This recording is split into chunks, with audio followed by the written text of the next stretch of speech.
अल्हम्दुलिल्लाह अल्हम्दुलिल्लाहि वहदा वस्सलातु वस्सलामु अला मन ला नबिय्य बअदा वअऊज़ु बिल्लाहि मिनश शैतानिर रजीम बिस्मिल्लाहिर रहमानिर रहीम रब्बि इश्रह ली सदरी व यस्सिर ली अमरी वहलुल उक़दतम मिन लिसानी यफ़क़हू क़ौली। मुअज़्ज़िज़ ख़वातीन, आप सभी का आज के इस प्रोग्राम में तहे दिल से खैर मक़दम है। आई हार्टली वेलकम यू ऑल। अस्सलामु अलैकुम व रहमतुल्लाहि व बरकातुहू। उम्मीद है आप सब बख़ैर व आफ़ियत होंगी इंशाअल्लाह। हम सभी जानते हैं कि ये रहमतों, बरकतों और मग़फ़िरत का महीना रमज़ान है और अल्लाह का एहसान अज़ीम है कि अल्लाह तबारक व तआला ने हमें इस बाबरकत महीने में दाखिल किया। अल्हम्दुलिल्लाह। माह रमज़ान की अज़मत इस बात से है कि इसमें क़ुरआन नाजिल हुआ।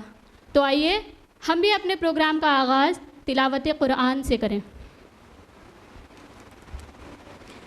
अऊज़ु बिल्लाहि मिनश शैतानिर रजीम बिस्मिल्लाहिर रहमानिर रहीम या अय्युहल्लज़ीना आमनू कुतिबा अलैकुमुस्सियामु कमा कुतिबा अलल्लज़ीना मिन क़ब्लिकुम लअल्लकुम तत्तक़ून अय्यामम मअदूदातिन फमा काना मिनकुम मरीदन औ अला सफ़रिन फ़इद्दतुम मिन अय्यामिन उख़र व अलल्लज़ीना युतीक़ूनहु फ़िद्यतुन तआमु मिस्कीन फ़मन ततव्वअ ख़ैरन फ़हुव ख़ैरुल लहु व अन तसूमू ख़ैरुल लकुम इन कुंतुम तअलमून। शहरु रमज़ान अल्लज़ी उन्ज़िला फ़ीहिल क़ुरआनु हुदन लिन्नासि व बय्यिनातिम मिनल हुदा वल फ़ुरक़ान फ़मन शहिद मिनकुमुश शहर फ़ल्यसुम व मन कान मरीदन औ अला सफ़रिन फ़इद्दतुम मिन अय्यामिन उख़र युरीदुल्लाहु बिकुमुल युस्रा वला युरीदु बिकुमुल उस्र वलितुकमिलुल इद्दत वलितुकब्बिरुल्लाह अला मा हदाकुम वलअल्लकुम तशकुरून। ए ईमान वालों, तुम पर रोज़े फ़र्ज़ किए गए जैसे तुमसे पहले लोगों पर फ़र्ज़ किए गए थे ताकि तुम परहेज़गार बन जाओ। गिनती के चंद दिन हैं तो तुम में जो कोई बीमार हो या सफ़र में हो तो उन्हें चाहिए कि और दिनों में रोज़े पूरे करें, और जिन्हें इसकी ताकत ना हो तो उन पर एक मिस्कीन का खाना फ़िदिया है। फिर जो अपनी तरफ से नेकी ज़्यादा करे तो वो उसके लिए बेहतर है। अगर तुम जानो तो रोज़ा रखना तुम्हारे लिए ज़्यादा बेहतर है। रमज़ान वो महीना है जिसमें क़ुरआन नाजिल किया गया, जो लोगों के लिए हिदायत और रहनुमाई है और फ़ैसले की रोशन बातों पर मुश्तमिल है। तो तुम में जो कोई ये महीना पाए तो ज़रूर इसके रोज़े रखे, और जो बीमार हो या सफ़र में हो तो उतने रोज़े और दिनों में रखे। अल्लाह तुम पर आसानी चाहता है और तुम पर दुश्वारी नहीं चाहता, और ये आसानियाँ इसके लिए हैं ताकि तुम रोज़ों की तादाद पूरी कर लो और ताकि तुम इस बात पर अल्लाह की बड़ाई बयान करो कि उसने तुम्हें हिदायत दी, और ताकि तुम शुक्रगुज़ार बन जाओ। अल्लाह ताला से दुआ है कि अल्लाह ताला हमें क़ुरआन को पढ़ने, सुनने और उस पर अमल करने की तौफ़ीक दे। तो आज के प्रोग्राम के दो सेगमेंट्स हैं। एक ख़िताब है फ़ज़ाइल रमज़ान पर सिस्टर मरियम का, और दूसरा open question and answer session. इससे पहले कि हम अपने प्रोग्राम के फर्स्ट सेगमेंट की तरफ बढ़ें, आपसे गुजारिश है कि आपको अभी क्वेश्चन स्लिप्स प्रोवाइड की जा रही हैं, तो आप अपने सवालात इसमें लिखकर वॉलंटियर्स को दे दें और इसमें अपना नाम और प्रोफेशन लिखना नहीं भूलें। आपके सवालात रमज़ान से मुताल्लिक़ भी हो सकते हैं और जनरल भी हो सकते हैं, यह आप पर मबनी है। इंशाअल्लाह पूरी कोशिश रहेगी कि हम आपके सवालों को शामिल कर लें। Now let's turn back to our first segment of the program, जिसका मौजू है फ़ज़ाइल रमज़ान। अल्लाह सुब्हानहू व तआला अपने बंदों के गुनाहों और कोताहियों के बावजूद उन्हें थामता है और जन्नत कमाने का बार बार मौका देता है, ताकि हम अपनी खामियों का मुकम्मल इज़ाला करें और अपने रब की ख़ास बंदियां बन जाएं। इसी मौजू पर रोशनी डालने के लिए हमारे साथ सिस्टर मरियम खान मौजूद हैं। She holds a bachelor degree in commerce. She was also a student of Tarbiyatul Banat classes और उससे फारिग होकर आज हमारे दरमियान अपना फ़र्स्ट लेक्चर देने के लिए मौजूद हैं। मैं आवाज़ देती हूँ सिस्टर मरियम को कि वो आएँ और अपनी गुफ्तगू से हमें फैज़याब करें। सिस्टर मरियम।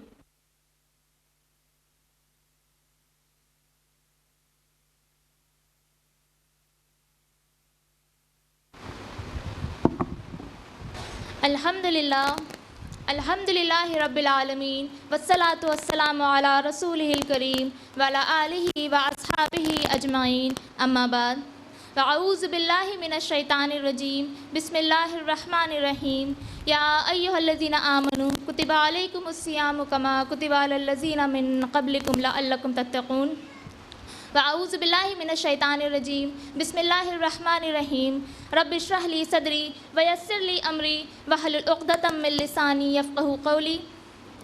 मेरी अजीज़ सामियात एंड माय बिलवड सिस्टर्स, अस्सलामु अलैकुम व रहमतुल्लाहि व बरकातुहू। कैसे हैं आप सब? अल्हम्दुलिल्लाह। जैसे कि आप सबके इल्म में आ चुका है, आज के हमारे गुफ्तगू का मौजू क्या है? फ़ज़ाइल रमज़ान।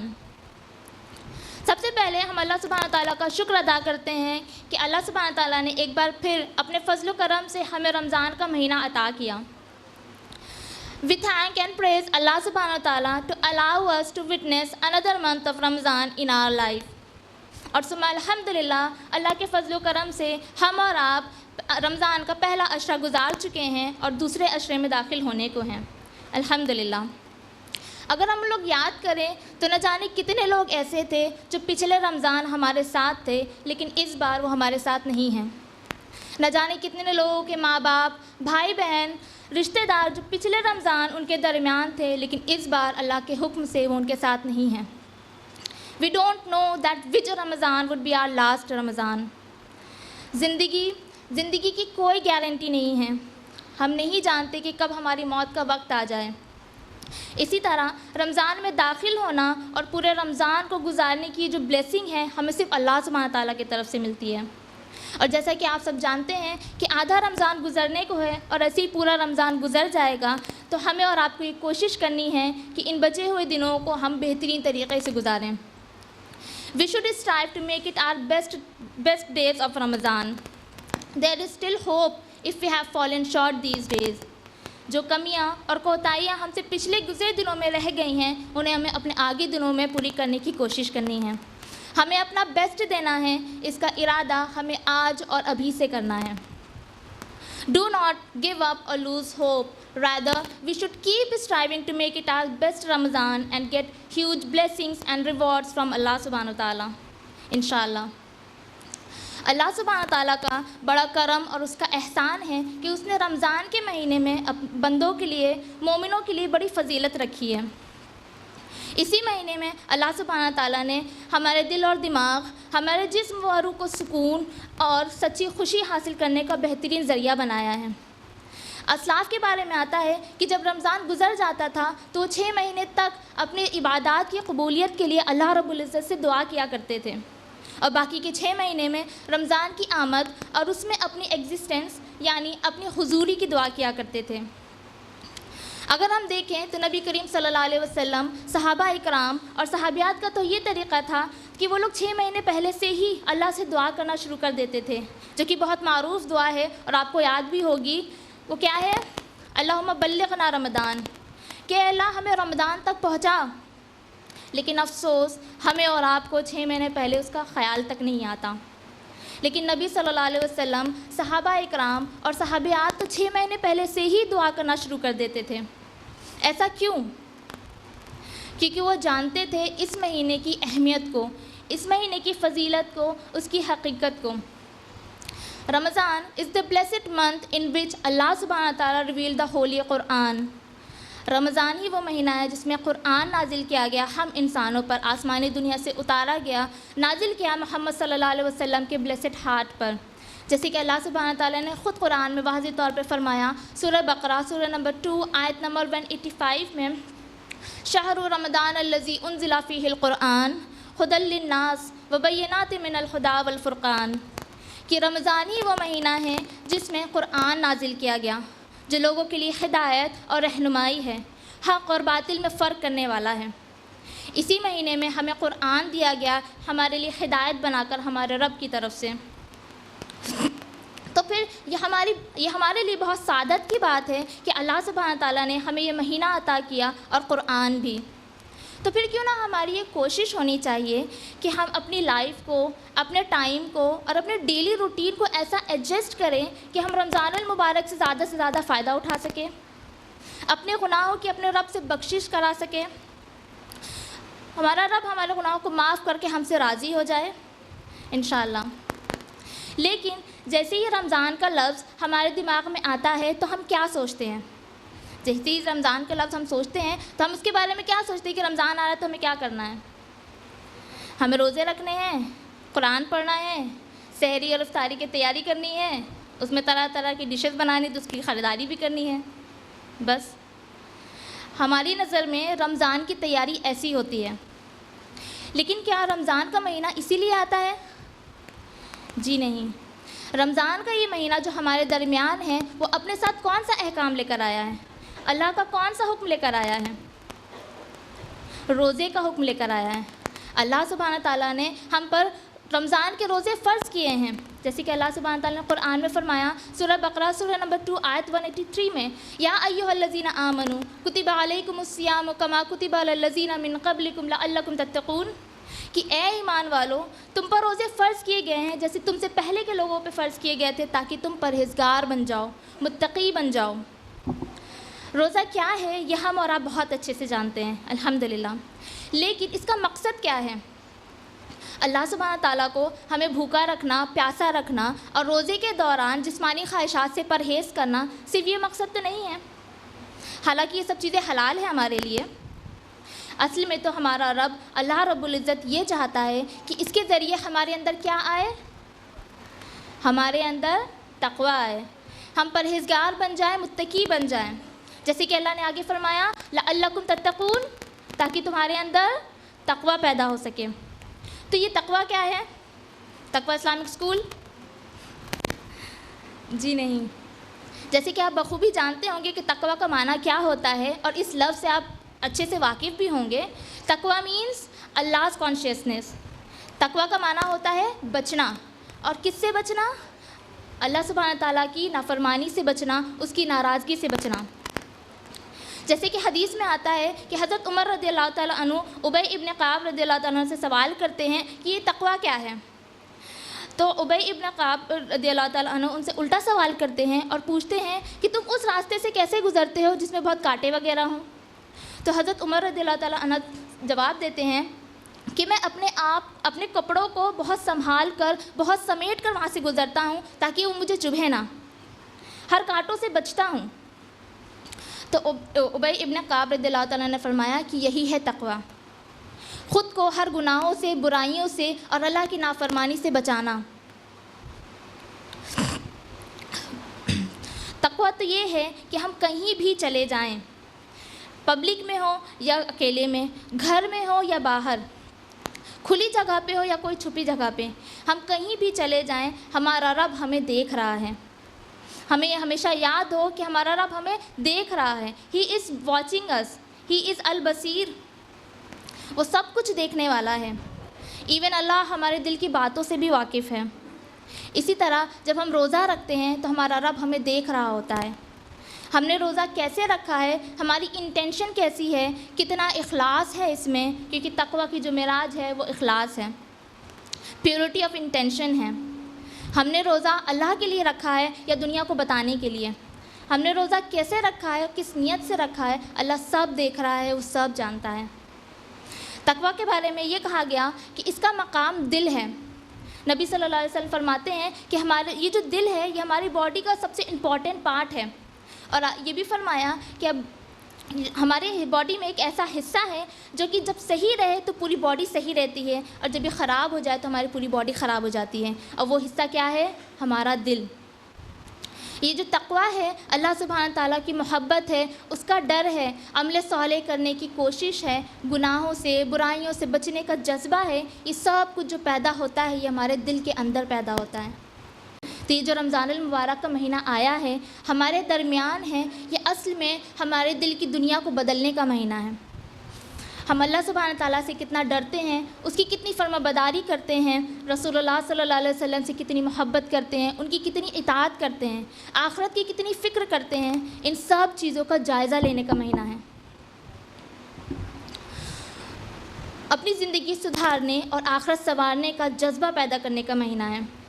दिल की दुनिया हम कैसे बदलें, हमारे दिल में हमारे रब की मोहब्बत बस जाए, जब रोज़े आखिरत हम अल्लाह के सामने पेश हो तो हमारा रब हमसे राज़ी हो जाए, ये सब कुछ हमें मिल सके, जिसके लिए अल्लाह सुब्हान ताला ने इस महीने को भेजा, जो हमें इन सब चीज़ों की ट्रेनिंग देता है। ये मकसद है इस महीने का, और इस महीने में रोज़े रखने का और तक़वा हासिल करने का, अल्हम्दुलिल्लाह। और ये महीना और किस चीज़ का महीना है? ये महीना है क़ुरआन का। Ramzan is the month of Quran, जैसे कि अल्लाह ने फरमाया शहरुल रमज़ान अल्लज़ी फ़ी उन्ज़िला फ़ीहिल क़ुरआन, कि रमज़ान ही वो महीना है जिसमें क़ुरआन नाजिल किया गया। ये क़ुरआन हमारी हिदायत और निजात के लिए जो आया है, तो इससे एक बहुत बड़ा अटैचमेंट होना चाहिए हमारा, एक बहुत क्लोज़ रिलेशन पैदा होना चाहिए, स्पेशली इस महीने में। यह क़ुरआन क़ब्र में हमारा साथी है और आखिरत में हमारा दोस्त है। जैसे कि हदीस में आता है, सही मुस्लिम की हदीस है, रसूलुल्लाह सल्लल्लाहु अलैहि वसल्लम फरमाते हैं कि क़ुरआन पढ़ा करो, क्योंकि वो रोज़े आखिरत क़यामत के दिन वो असहाब क़ुरआन का सिफारिशी बनकर आएगा। असहाब क़ुरआन कौन? क़ुरआन हिफ्ज़ करने वाला, क़ुरआन की तिलावत करने वाला और क़ुरआन पर अमल करने वाला। सुभान अल्लाह, इतनी बड़ी फ़जीलत है क़ुरआन को पढ़ने की, और इस महीने में क़ुरआन को पढ़ने की इम्पॉर्टेंस और भी ज़्यादा बढ़ जाती है। तो हम तिलावत क़ुरआन से कैसे फ़ायदा उठा सकते हैं इस महीने? तो उसके लिए कुछ प्रैक्टिकल चीज़ें हैं जो हमें करनी चाहिए। वो क्या हैं? पहली, कि हम क़ुरआन को ठहर ठहर कर पढ़ें, जल्दी जल्दी ना पढ़ें। ये ना हो कि हमने 1 कुरान, 2 कुरान, 3 कुरान बस पढ़ते चले जा रहे हैं और हमारी गिनती बढ़ती चली जा रही है बस, तो ऐसा नहीं करना है। दूसरा, क़ुरआन को बुलंद आवाज़ में पढ़ें और अपनी अच्छी से अच्छी आवाज़ में पढ़ें। तीसरा, क़ुरआन को तजवीद के साथ पढ़ें। तजवीद के साथ यानी हर अल्फाज को अच्छी तरह अदा करके पढ़ें, तजवीद का ख्याल रखते हुए पढ़ें, क्योंकि हदीस में आता है कि अल्लाह कान लगाता है उस आवाज़ की तरफ जो क़ुरआन को अच्छे से पढ़े। तो लिहाजा हमें ये कोशिश करनी है कि क़ुरआन को हम अपनी अच्छी से अच्छी आवाज़ में और तजवीद का ख्याल रखते हुए पढ़ें। इसी तरह क़ुरआन को समझ कर पढ़ें। अल्लाह सुब्हान ताला ने क़ुरआन में क्या फ़रमाया है उसको जानें, उसकी तफसीर को जानें, उसकी मीनिंग को समझें। और ड्यूरिंग पीरियड्स, रमज़ान के महीने में हमको पीरियड्स आ गए हैं, तब हम ये सोचें कि अब हम कुछ कर नहीं सकते, कोई सवाब नहीं कमा सकते, तो बिल्कुल कमा सकते हैं। पीरियड्स के दौरान हम क़ुरआन सुन सकते हैं, क़ुरआन की तिलावत सुने, क़ुरआन की तफसीर सुने, यूट्यूब पे हम हमारे बेहतरीन स्कॉलर्स को सुने। ये सारी चीज़ें हम कर सकते हैं पीरियड्स के टाइम भी। तो लिहाजा अपने आप को क़ुरआन से हर वक्त जोड़े रखें। ये ना हो कि हम ये सोचें कि अब हमको पीरियड्स आ गए तो हम कुछ कर नहीं सकते, तो जो करने वाले काम हैं हम उसको भी छोड़ देते हैं, तो ऐसा नहीं करना है। इसी तरह अरबिक लैंग्वेज का कोर्स ज्वाइन कर लें, अरबिक लैंग्वेज सीखें, मतलब किसी ना किसी तरह से ख़ुद को क़ुरआन से अटैच रखें और एक बहुत क्लोज़ रिलेशन पैदा करें क़ुरआन से। जैसे कि हदीस में, जैसे आपको ये बात मालूम होगी कि क़ुरआन को पढ़ने का क्या रिवॉर्ड है। जैसे कि हदीस में आता है, तिर्मिज़ी की हदीस है कि रसूलुल्लाह सल्लल्लाहु अलैहि वसल्लम फरमाते हैं कि जिस शख्स ने अल्लाह की किताब यानी क़ुरआन का एक हर्फ पढ़ा, यानी एक सिंगल लेटर भी पढ़ा, तो उसको 10 नेकियां मिलती हैं। और मैं ये नहीं कहता कि अलिफ लाम मीम एक हर्फ है, बल्कि अलिफ एक हर्फ है, लाम एक हर्फ है और मीम एक हर्फ है, तो टोटल कितनी नेकियां हुई? 30। तो फिर सोचिए पूरे क़ुरआन को पढ़ने का क्या रिवॉर्ड होगा, हम लोग शायद कैलकुलेट भी नहीं कर सकते। तो क़ुरआन को पढ़ना, उसको समझना और उस पर अमल करना और क़ुरआन को दूसरों तक पहुंचाना, ये सब कुछ हमारी ज़िम्मेदारी है, जो कि जिसको करना हम पर फ़र्ज़ है। तो लिहाजा क़ुरआन से जुड़ जाइए इस महीने और उसको अपनी ज़िंदगी में बसा लें, ताकि अल्लाह सुब्हान ताला हमसे राज़ी हो जाए। और आपने वो हदीस तो सुनी होगी, सही बुखारी की हदीस है, रसूलुल्लाह सल्लल्लाहु अलैहि वसल्लम फरमाते हैं कि तुम में से बेहतर वो है जो कुरान पढ़े और पढ़ाए। तो लिहाजा इस महीने अपना कुरान के साथ एक बहुत क्लोज़ रिलेशन पैदा करें और उसको अपनी ज़िंदगी में बसा लें और हमारा रब हमसे राज़ी हो जाए। आमीन।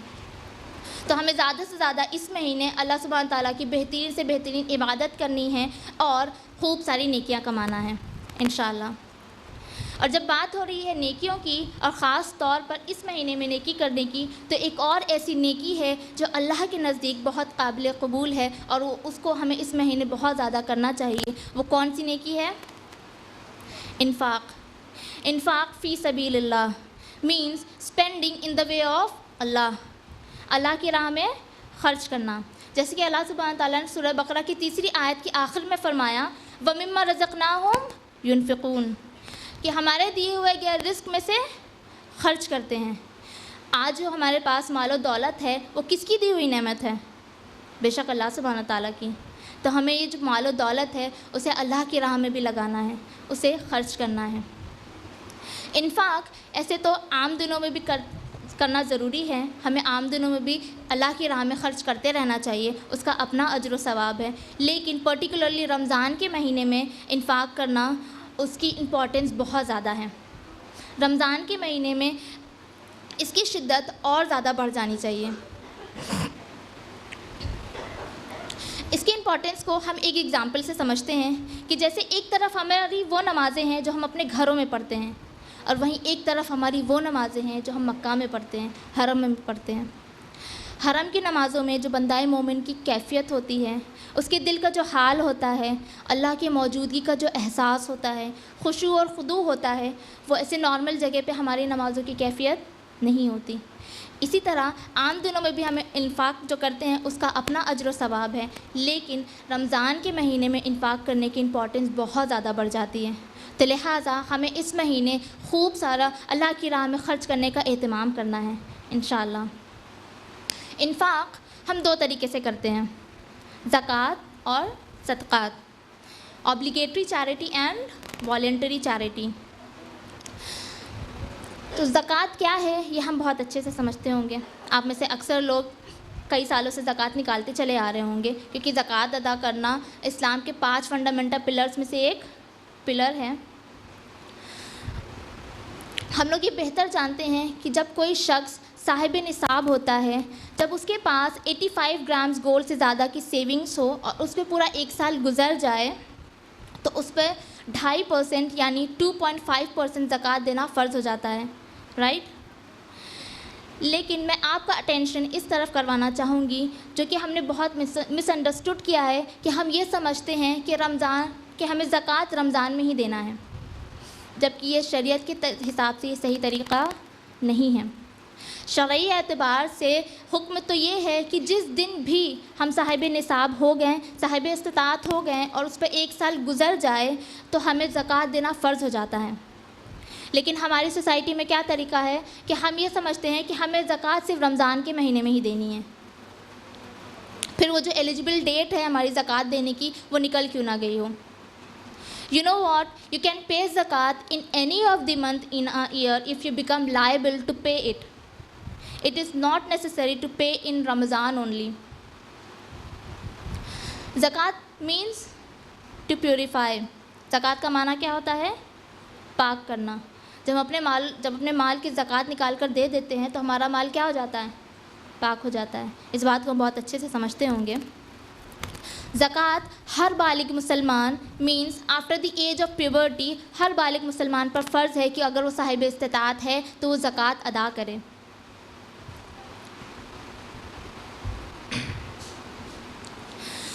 यू नो वॉट, अगर हर अमीर इंसान या वो इंसान जिस पर ज़कात फ़र्ज़ हो जाए और वो ज़कात दे, तो ये जो गरीबी जो है, ये पावर्टी जो है, ये हमारी सोसाइटी से ख़त्म हो सकती है। जैसे कि अल्लाह सुब्हान ताला ने कुरान में फ़रमाया सूरह हश्र सूरह नंबर 59 आयत 7 में कि ज़कात इसलिए है कि ये जो मालो दौलत है ये सिर्फ अमीरों के बीच ना घूमे, मतलब ये मालो दौलत जो है ये सिर्फ अमीरों के बीच ना सर्कुलेट होती रहे बल्कि फ़ुक़रा तक भी जाए। अब फ़ुक़रा तक कैसे जाएगी? जब हम अपनी ज़कात को सही तरीके से देंगे। और हम ज़कात क्यों देते हैं? अल्लाह सुब्हान ताला ने हम पर ज़कात क्यों फ़र्ज़ किया है?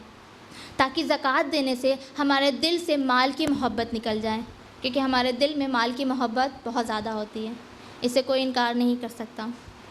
तो ज़कात देने से हमारे दिल से माल की मोहब्बत जाती रहती है, और जब माल की मोहब्बत जाती रहती है तो किसकी मोहब्बत पनाह लेने लगती है?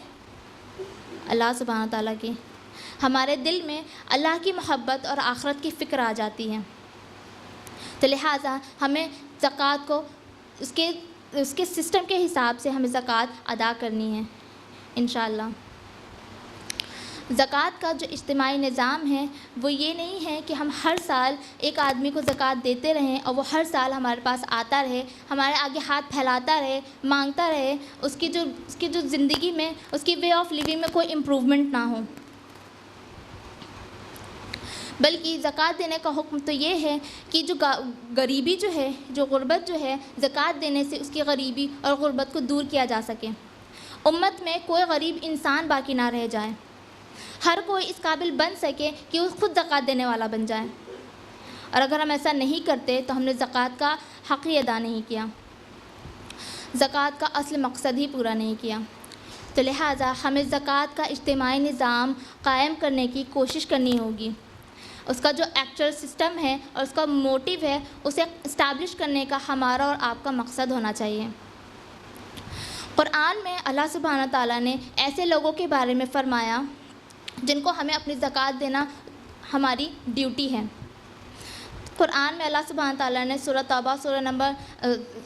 तौबा की आयत 60 में फ़रमाया कि हमें ऐसे लोगों को 8 ऐसी कैटेगरीज़ बताई, 8 रेसिपिएंट्स बताएं कि उन्हें हमें अपनी ज़कात देनी चाहिए। वो कौन कौन से हैं? पहला फ़ुक़रा, दूसरा मसाकीन, तीसरा आमिलीन, चौथा ऐसा शख्स जिसका दिल इस्लाम की तरफ झुकता हो, मायल होता हो, पाँचवा किसी की गर्दन छुड़ाने में, छठा कर्ज़दार, सातवां ऐसे लोग जो अल्लाह के दीन का काम करते हों, और आठवां मुसाफिर। इन 8 कैटेगरीज़ को अच्छी तरह से समझने के लिए आप सूरह तौबा की आयत 60 को तफसीर के साथ पढ़ें, आप बेहतरीन तरीके से समझ जाएंगे इंशाअल्लाह। तो हमें ऐसे लोगों को अपनी ज़कात देना चाहिए। लेकिन क्या वाकई हम ज़कात को सही जगह पे सही लोगों तक पहुंचा पाते हैं? क्या हम ज़कात का असली मकसद को पूरा कर पाते हैं? या जो भी जैसे भी हमें सही पड़ता है, ईज़ी पड़ता है, अवेलेबल पड़ता है, हम उसे दे देते हैं बस। ज़कात का इज्तिमाई निज़ाम ये नहीं है कि हम बस एक आदमी को हर साल देते रहें, वो हर साल हमारे पास आता रहे और ज़कात लेकर जाता रहे। असली में तो उसमें से तो कई लोग ज़कात लेने के मुस्तहक़ ही नहीं होते, जबकि हुक्म तो ये है कि जो असली मुस्तहक़ हैं, जो डिज़र्विंग हैं, उन तक ज़कात का पैसा पहुँचाया जाए। तो लिहाजा हमें ये कोशिश करनी है कि हम ज़कात को असल मुस्तहक़ तक, डिज़र्विंग तक पहुँचाएँ, ताकि ज़कात का असल मकसद पूरा हो सके और हमें और आपको ज़कात देने का पूरा अजर हासिल हो सके इंशाअल्लाह। और फिर बात आती है सदक़ात की। लेकिन और जैसे कि आप जानते हैं कि ज़कात को हम दीन की सरबुलंदी में भी दे सकते हैं, सरबुलंदी के लिए भी दे सकते हैं। वो जमातें, वो ऑर्गेनाइजेशन जो अल्लाह के दीन का काम कर रही है, उसके मैसेज को पूरे वर्ल्ड में फैलाने के लिए स्ट्राइव कर रही है, तो हम ऐसे ऑर्गेनाइजेशन को भी अपने ज़कात दे सकते हैं। अपने ज़कात से ऐसे ऑर्गेनाइजेशन को सपोर्ट करिए, उनकी हेल्प करिए। और जैसा कि आप जानते हैं कि हमारा IRO भी अल्लाह के दीन के काम में लगा हुआ है, अल्लाह के दीन को फैलाने के लिए स्ट्राइव कर रहा है। तो आप हमारे ऑर्गेनाइजेशन को भी अपनी ज़कात से सपोर्ट कर सकते हैं। तो आप अपनी ज़कात हमारे डोनेशन काउंटर पे डिपॉज़िट कर सकते हैं, या किसी भी दिन हमारे ऑफ़िस में आकर डिपॉज़िट कर सकते हैं, ताकि हमारा ऑर्गेनाइजेशन और बेहतर असबाब के साथ अल्लाह के दीन का काम कर सके, अल्लाह के दीन के सरबुलंदी के लिए काम कर सके, और अल्लाह आपको और हमें खूब अजर दे सके इंशाअल्लाह। और फिर बात करते हैं सदक़ात की। तो सदक़ा एक ऐसा अमल है जो अल्लाह के नज़दीक बहुत काबिल क़बूल है। जैसे कि हदीस में आता है, रसूलुल्लाह सल्लल्लाहु अलैहि वसल्लम इस महीने ख़ास तौर पर खूब सदक़ा किया करते थे, खूब कसरत से सदक़ा किया करते थे। सदक़ा एक ऐसा अमल है जो देखने में तो छोटा लगता है, लेकिन हमारे नामाए अमाल में बहुत भारी नेकी होती है। जैसे कि हदीस में आता है, सही बुखारी की हदीस है, रसूलुल्लाह सल्लल्लाहु अलैहि वसल्लम ने फरमाया, जहन्नम से बचो खा आधा खजूर ही सदका करके। सुभान अल्लाह, इतनी बड़ी फ़जीलत है सदका करने की कि अगर हमने अल्लाह की राह में आधा खजूर भी सदका किया तो हम जहन्नम की आग से बच सकते हैं। सदका बुरी मौत से बचाता है, सदका अल्लाह के गुस्से को ठंडा करता है। तो लिहाजा हमें और आपको ये कोशिश करनी है कि हम इस महीने खूब सदका का भी एहतमाम करें इंशाअल्लाह।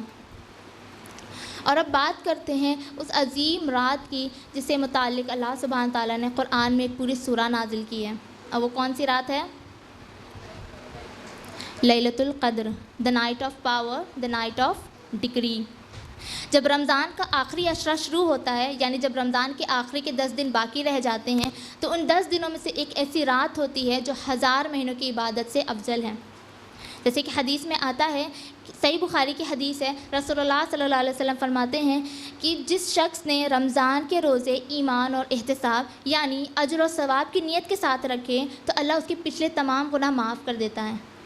और इसी तरह जिस शख्स ने लैलतुल क़द्र में क़यामुल लैल करे यानी अल्लाह के हुज़ूर खड़े होकर नमाज़ें अदा करे तो अल्लाह उसके पिछले तमाम गुनाह भी माफ़ कर देता है। सुभान अल्लाह, इतनी बड़ी अहमियत है इस रात की कि अगर हमने इस रात में अल्लाह सुभान ताला की इबादत की तो अल्लाह हमारे तमाम पिछले गुनाह माफ़ कर देता है। और इस रात को हम कैसे ढूँढें? तो आइए हम इस हदीस से समझते हैं। सही बुखारी की हदीस है, रसूलुल्लाह सल्लल्लाहु अलैहि वसल्लम ने फरमाया कि रमज़ान की आखिरी लैलतुल क़द्र को रमज़ान की आखिरी अशरे की ताक रातों में तलाश करो। ताक रातों में मतलब ऑड नंबर्स, यानी कि 21, 23, 25 और 27। तो हमें ये कोशिश करनी है कि हम रमज़ान की आखिरी अशरे की ताक रातों में लैलतुल क़द्र को तलाश करें। इन रातों में हम अल्लाह सुब्हान ताला की जाकर खूब इबादत करें, बेहतरीन से बेहतरीन इबादत करें ताकि हमारा रब हमसे राज़ी हो जाए और हमारे गुनाहों को माफ़ कर दे इंशाअल्लाह। क्योंकि लैलतुल क़द्र एक ऐसी रात है जो 1000 महीनों की इबादत से अफजल है। जैसे कि अल्लाह सुब्हान ताला ने क़ुरआन में फ़रमाया, सूरह क़द्र सूरह नंबर 97 की आयत 3 में, लैलतुल क़द्र खैरु मिन अल्फ़ि शहर, यानी लैलतुल क़द्र 1000 महीनों की इबादत से अफजल है। तो लिहाजा हमें इन रातों में जाकर अल्लाह सुब्हान ताला की खूब सारी इबादत करनी है। अगर हम कैलकुलेट करें तो 1000 महीने के कितने साल हो जाएंगे? 83 ईयर्स अप्रॉक्सीमेटली। तो सोचिए, अगर हमने ये एक रात पा ली तो हमारे नामाए अमाल में 83 ईयर्स का सवाब लिख दिया जाएगा इंशाअल्लाह। हमें तो ये भी नहीं पता कि हमारी इतनी एज होगी भी या नहीं, लेकिन अगर हमने ये रात पा ली तो हमारे नामाए अमाल में 83 ईयर्स की इबादत का सवाब लिख दिया जाएगा। तो लिहाजा हमें इन रातों में जाकर अल्लाह सुब्हान ताला की खूब सारी इबादत करनी है। लेकिन अफजल तो ये है कि हम रमज़ान की आखिरी अशरे यानी कि पूरे 10 दिन खूब अल्लाह की इबादत करें, क्योंकि नबी सल्लल्लाहु अलैहि वसल्लम का तरीक़ा यही था।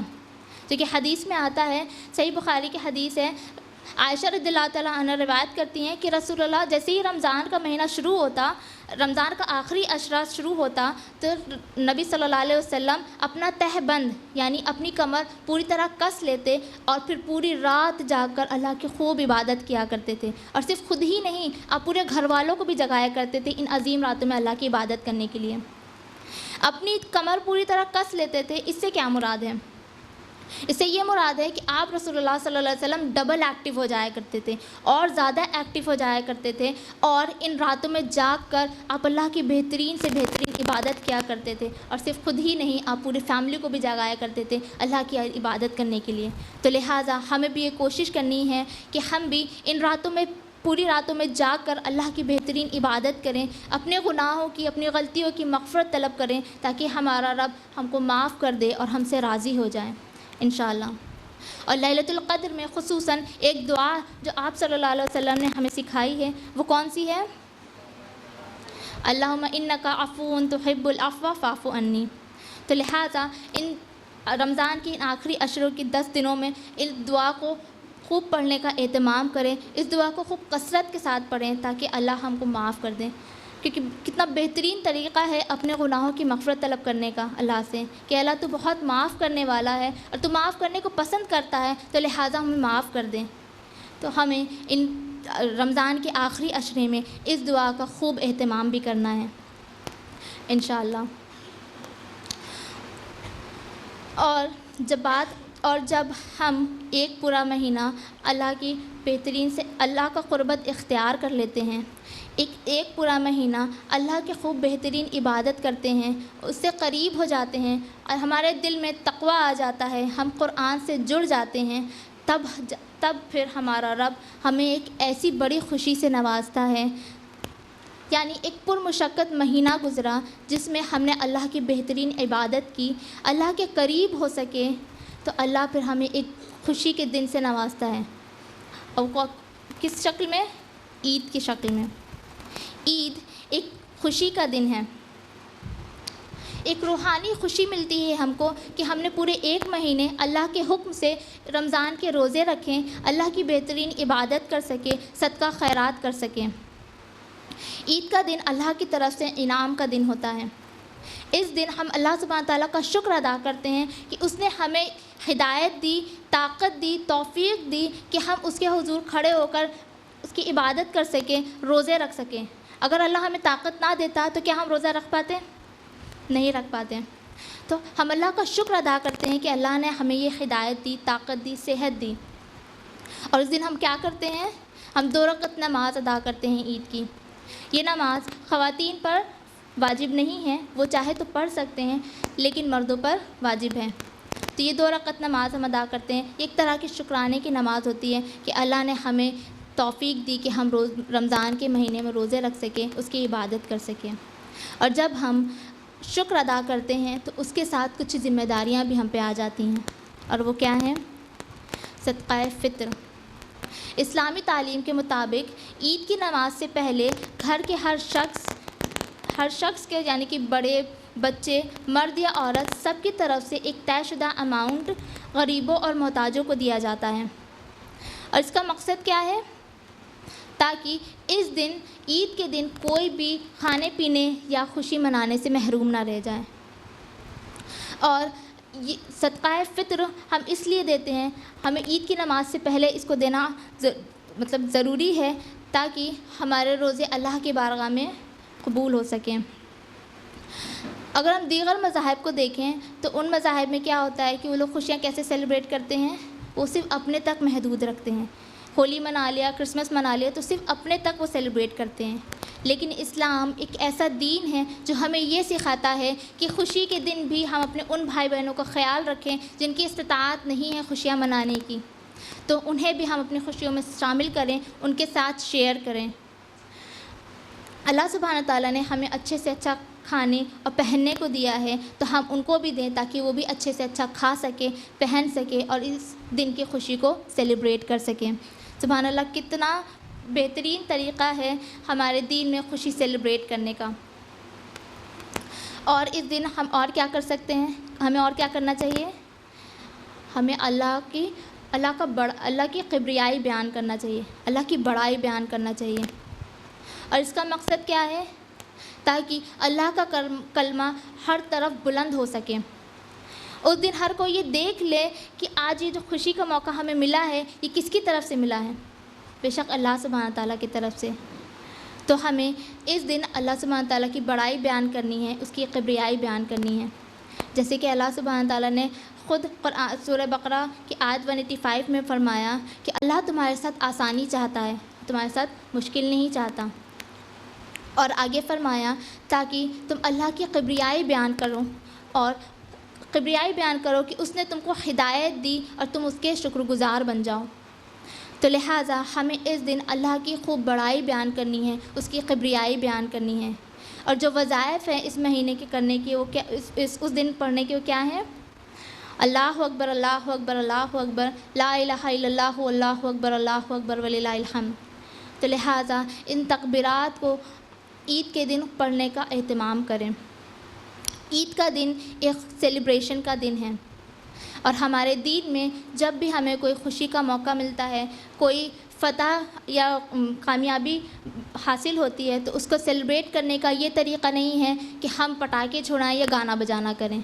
बल्कि हमारे दीन में तो ये है कि जब भी हमें कोई खुशी मिले, कोई फ़तह नसीब हो, तो उसमें हम अल्लाह की हम्द व सना करें, अल्लाह की बड़ाई बयान करें, उसकी किबरियाई बयान करें, क्योंकि वो जो खुशी का दिन है वो भी हमें अल्लाह सुब्हान ताला की तरफ से मिला है। तो लिहाजा जो हमारे दीन में तरीक़ा है खुशी का दिन सेलिब्रेट करने का, हमें उस तरह से खुशी का दिन सेलिब्रेट करना चाहिए। जैसे कि अल्लाह सुब्हान ताला ने कुरान में फ़रमाया है, सूरह नस्र की आयत 3 में, फ़सब्बि बिहम्दि रब्बिका वस्तग़फिरहु इन्नहु काना तव्वाबा, कि जब भी तुम्हें कोई फ़तह नसीब हो, कोई खुशी मिले, कोई कामयाबी नसीब हो, तो तुम तस्बीह करो हम्द के साथ अल्लाह सुब्हान ताला की, और अपने गुनाहों की मग़फ़िरत तलब करो, बेशक वो बहुत माफ़ करने वाला है, तौबा कबूल करने वाला है। तो नबी करीम सल्लल्लाहु अलैहि वसल्लम को ये तरीक़ा सिखाया गया कि जब भी हमें कोई खुशी मिले तो हमें उस दिन अल्लाह सुब्हान ताला की बड़ाई बयान करनी है, उसकी तस्बीह बयान करनी है, और अपनी कमियों की, कोताहियों की मग़फ़िरत तलब करना है। और जैसे कि हम जानते हैं कि रोज़ा रखने के दौरान हमसे कोई ना कोई कमियाँ, कोई ना कोई कोताहियाँ, कोई ना कोई गलतियाँ हो जाती हैं, तो हम अल्लाह सुब्हान ताला से अपने उन गुनाहों की, उन कमियों की और कोताहियों की मग़फ़िरत तलब करें, ताकि हमारा रब हमको माफ़ कर दे और हमारे रोज़े को, इबादत को अपनी बारगाह में कबूल अता फ़रमाए इंशाअल्लाह। तो लिहाजा रमज़ानुल मुबारक का ये जो महीना है, ये अल्लाह का क़ुर्ब हासिल करने का महीना है, अल्लाह का क़ुर्ब हासिल करने का महीना है, अल्लाह की बेहतरीन से बेहतरीन इबादत करने का महीना है, जो कुरान से जुड़ जाने का महीना है, और अपने गुनाहों की मग़फ़िरत कराने का महीना है। तो लिहाजा हमें अल्लाह से अपने गुनाहों की मग़फ़िरत तलब करनी है, ताकि हमारा रब हमारे रोज़े को, हमारी इबादत को अपनी बारगाह में कबूल अता फ़रमाए और हमें उसका खूब अजर हासिल हो सके इंशाअल्लाह। और मैं अपने गुफ्तगू का इख्तिताम इस हदीस के साथ करना चाहूँगी, जो कि बहुत मारूफ़ हदीस है और आपके इल्म में भी होगी। वो क्या है कि जब आप रसूलुल्लाह सल्लल्लाहु अलैहि वसल्लम मिंबर पर 3 बार चढ़े, तो आपने हर कदम पर आमीन कहा, जिसका मफ़हूम ये है कि जिब्राईल अलैहिस्सलाम ने 3 लोगों पर हलाकत भेजी, जिसमें से एक शख्स वो है जो रमज़ान का महीना पाए और अपने गुनाहों की मग़फ़िरत ना करा सके अल्लाह सुब्हान ताला से। तो लिहाजा हमें इस हलाकत से और बर्बादी से अपने आप को बचाना है, और इस महीने अल्लाह सुब्हान ताला की बेहतरीन से बेहतरीन इबादत करनी है, अपने गुनाहों की, अपनी गलतियों की मग़फ़िरत तलब करना है, ताकि हमारा रब हमको माफ़ कर दे और हमसे राज़ी हो जाए इंशाअल्लाह। और इस महीने हमें खूब दुआओं का भी एहतमाम करना है, खूब सारी दुआएं करें अपने लिए, अपने घर वालों के लिए, इस पूरी उम्मत मुस्लिमा के लिए। Remember me, remember this organisation in your precious दुआ। मे अल्लाह सुब्हान ताला forgive us and accept our deeds and दुआस इन दिस ब्लेसेड मंथ। अल्लाह सुब्हान ताला से दुआ है कि अल्लाह सुब्हान ताला हमारे गुनाहों को, हमारे गलतियों को माफ़ कर दे और हमारे रोज़े को, हमारी इबादत को अपनी बारगाह में कबूल अता फ़रमाए, और हमने जो भी गलतियाँ, कोताहियाँ की हैं उसे बख्श दे। आमीन। व आखिर दावाना अल्हम्दुलिल्लाहि रब्बिल आलमीन। जज़ाकुमुल्लाहु खैरा। वस्सलामु अलैकुम व रहमतुल्लाहि व बरकातुहू। जज़ाकिल्लाह खैरन कसीरा sister Maryam. May Allah subhanahu wa ta'ala accept your services and grant you success in both the words. हमने जाना किस तरह रमज़ान एक ट्रेनिंग प्रोग्राम है कि हम तक़वा इख्तियार करें। सिस्टर मरियम ने हमें इन्फ़ाक़ और उसके इज्तिमाई निज़ाम की अहमियत भी बताई। अल्लाह से दुआ है कि हम इज्तिमाई निज़ाम, ज़कात के इज्तिमाई निज़ाम के लिए जिद्दोजहद करें और उसे कायम कर पाएँ, ताकि ज़कात उनके असली मुस्तहक़ तक पहुँच जाए और हम ज़कात का सही हक़ अदा कर सकें। आपने हमें बेहद खूबसूरती के साथ लैलतुल क़द्र की भी अहमियत बताई। तो अल्लाह ताला से दुआ है कि हम उस रात को पाएँ और अल्लाह से अपने गुनाहों को मुआफ़ करवा पाएँ। आमीन या रब्बल आलमीन। अल्लाह ताला हमें तौफ़ीक़ दे कि हम अपनी तमाम ज़िंदगी रमज़ान की तरह गुजारें, ताकि उसके नतीजे में हमारी आखिरत ईद की तरह हो। आमीन। Now moving towards our next segment of the program, an exclusive question and answer session, the very famous Ask Asma Shams. इस प्रोग्राम में आप हमारी जमात की अमीरा मोहतरमा अस्मा शम्स साहिबा से सवाल करती हैं और वो आपके सवालों के तसल्ली बख्श जवाब देती हैं। मिसेस अस्मा शम्स IRO लेडीज़ विंग की प्रेसिडेंट होने के साथ तक़वा इस्लामिक स्कूल की प्रिंसिपल भी हैं। जितने भी लेडीज़ प्रोग्राम कंडक्ट कराए जाते हैं वो मैम की जिद्दोजहद का ही नतीजा है, और आप ही के ज़ेरे निगरानी तमाम प्रोग्राम्स तैयार भी कराए जाते हैं। यूँ तो मैम आपके सवाल के जवाब देती ही रहती हैं, पर जैसा कि माह रमज़ान चल रहा है, तो बहुत सारे सवालात आपके जहनों में होंगे। तो इन सवालों के तसल्ली बख्श जवाब देने के लिए आज का ये प्रोग्राम ऑर्गेनाइज़ किया गया है। मेरे हाथ में अब सवालों की स्लिप्स भी आ चुकी हैं, तो मैं इनवाइट करती हूँ हर दिल अज़ीज़ मिसेस शम्स को कि वो माइक पर आएँ और आपके सवालों के तशफ़ी बख्श जवाब दें। अल्हम्दुलिल्लाह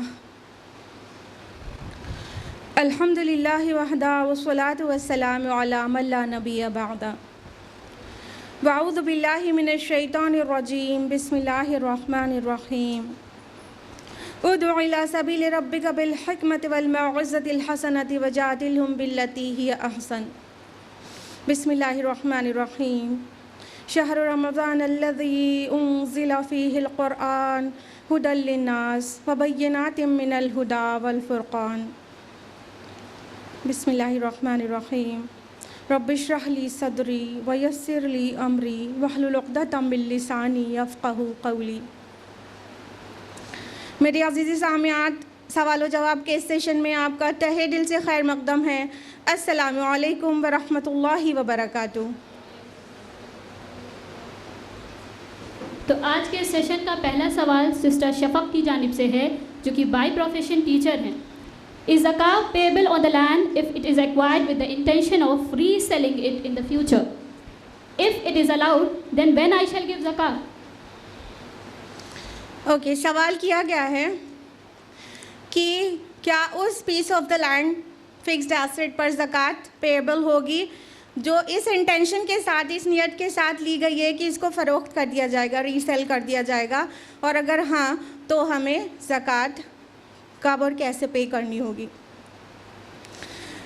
देखिए, जो फिक्स्ड प्रॉपर्टी है, फिक्स्ड एसेट है, उस पर ज़कात वाक़तन तब ही लगेगी जब इसको लिया गया है रीसेल करने के लिए, ट्रेड पर्पस से। यानी जिस मकान में हम रह रहे हैं उस पर ज़कात नहीं लगेगी। कोई मकान हमने रेंट पर दिया हुआ है, उसका रेंट आता है, वो इस्तेमाल में, उस पर ज़कात नहीं लगेगी। और अगर रेंट पर मकान है और रेंट आता है, उसको हम सेव करते हैं, तो उसका जो कैश हम सेव कर रहे हैं उस पर ज़कात पेएबल होगी। अमाउंट अभी बताते हैं। लेकिन अगर हमने कोई फिक्स्ड एसेट ऐसा लिया हुआ है, कोई पीस ऑफ द लैंड ऐसी ले रखी है, प्रॉपर्टी जो रीसेल करने के पर्पस से ही, ट्रेड पर्पस से ही लिया है, तो डेफिनेटली उस पर ज़कात लगेगी। तो ज़कात कितनी लगेगी और कब लगेगी, इसके लिए शरीयत का हुक्म ये है कि जब भी वो प्रॉपर्टी ख़रीदी गई होगी उस पर जब एक साल गुज़र जाएगा, ल्यूनर ईयर, ठीक है, कमरी साल, एक साल गुज़र जाएगा, तो उस पर ज़कात लगेगी अगरचे उसकी वैल्यू निसाब तक पहुंचती हो। यानी वो प्लस कैश हो और सब तरह की चीज़ें मिलाकर अगर 85 ग्राम्स गोल्ड के बराबर वो पहुंच जाता हो, उसकी जो सेविंग है सब मिलाकर, तो ज़कात पेएबल होगी और उस पर एक ल्यूनर ईयर गुज़र भी गया हो। तो रमज़ान का इंतज़ार करना मुनासिब नहीं है।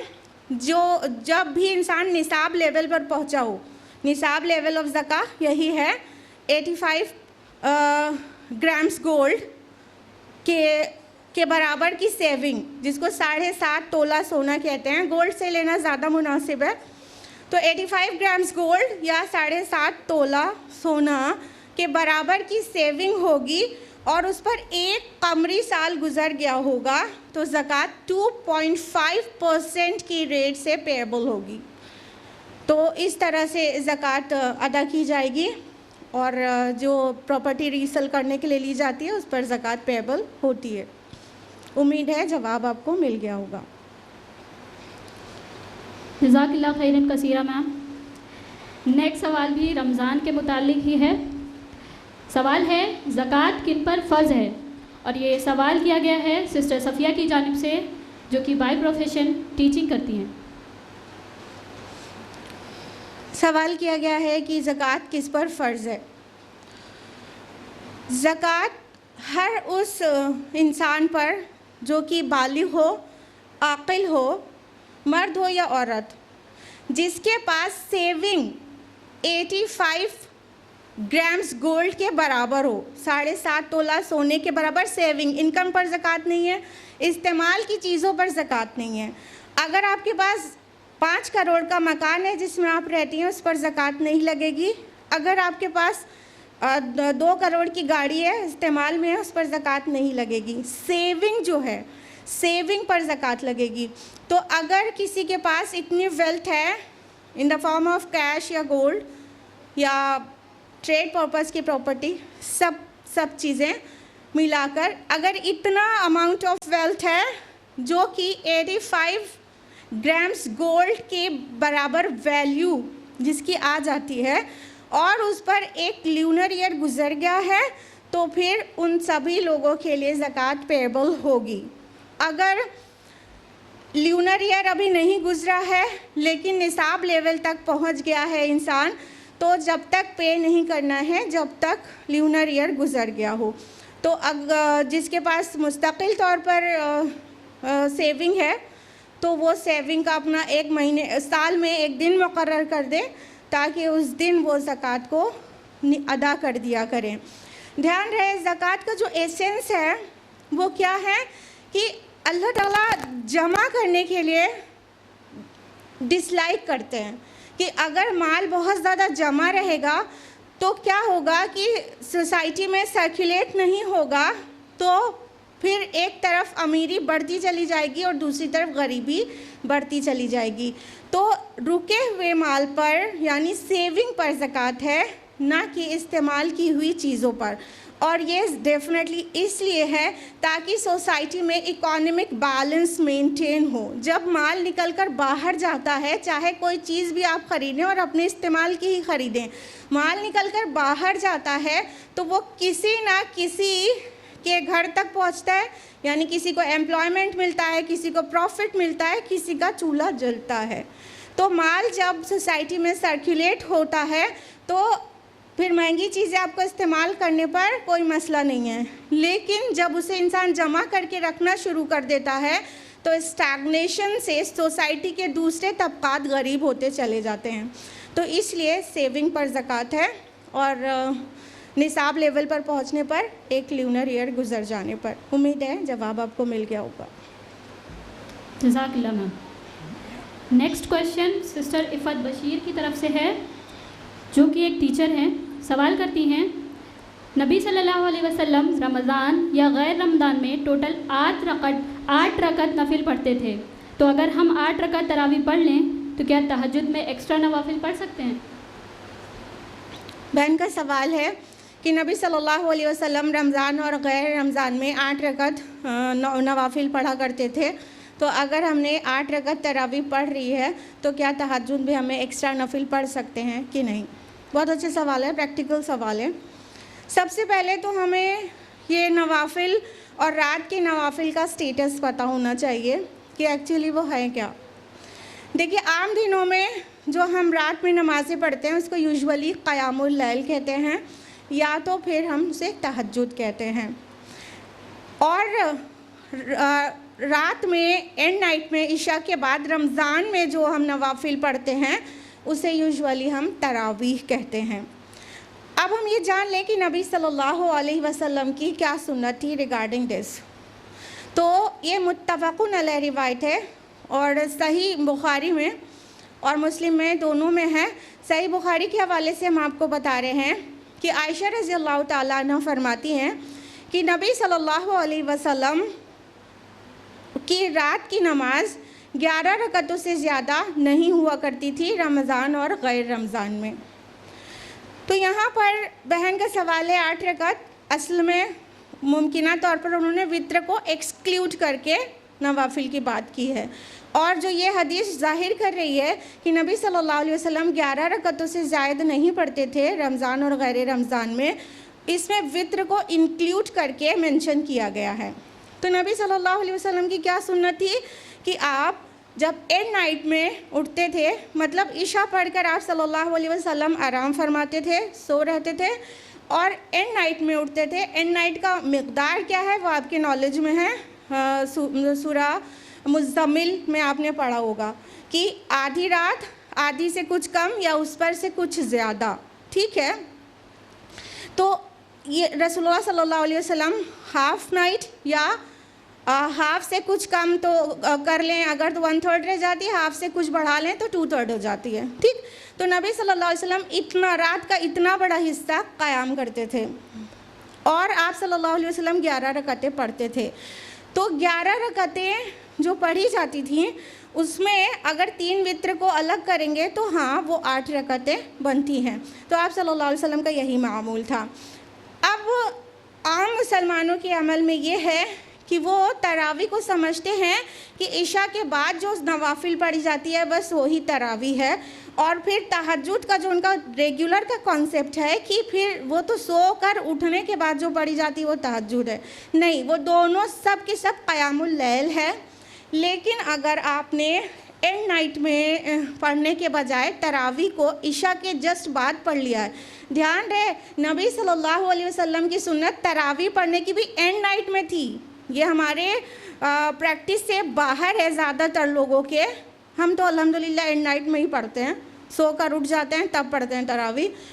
लेकिन चूँकि जमात में पढ़ने के आसानी के लिए उसको ईशा से एसोसिएट कर दिया गया है, जस्ट आफ्टर ईशा तरावी पढ़ा दी जाती है, इसमें कोई कबाहत नहीं है, वक्त शुरू हो जाता है। तो ईशा के बाद से लेकर सुबह सादिक तक कभी भी पढ़ा जा सकता है, लेकिन बेहतर टाइम जो है, जो रसूलुल्लाह की सुन्नत है सल्लल्लाहु अलैहि वसल्लम, वो एक बार सो रहने और फिर उठकर पढ़ने की है। तो अगर किसी ने सोने से पहले तरावी पढ़ ली थी और फिर सो रहा और उठने के बाद यानी सुहूर के लिए उठने पर तहज्जुद भी उसकी प्रैक्टिस में थी, तो वो और नवाफिल पढ़ सकते हैं कि नहीं? हाँ, पढ़ सकते हैं। इवन अगर वित्र पढ़ भी लिया है तो भी पढ़ सकते हैं। वैसे तो वित्र को लास्ट नमाज पढ़नी चाहिए, लेकिन वित्र भी पढ़ चुके हैं, यानी 11 रकत पढ़ के सोए थे, लेकिन हम रात में भी कुछ रकतें पढ़ना चाहते हैं तो पढ़ सकते हैं। क्यों? इसकी दलील ये है कि उलमा के नज़दीक जो नवाफिल है उसके कोई लिमिट नहीं है। नवाफिल ततव्वा इंसान के ऊपर होता है कि कितना भी वो कर सकता है। ठीक है, फमन ततव्वा खैरन फहुवा खैरुल्लाह, सूरा बकरा सूरा नंबर 2 आयत नंबर 184, कि जो अपने से ततव्वा बढ़ा कर नेकी करना चाहे वो उसके ऊपर है।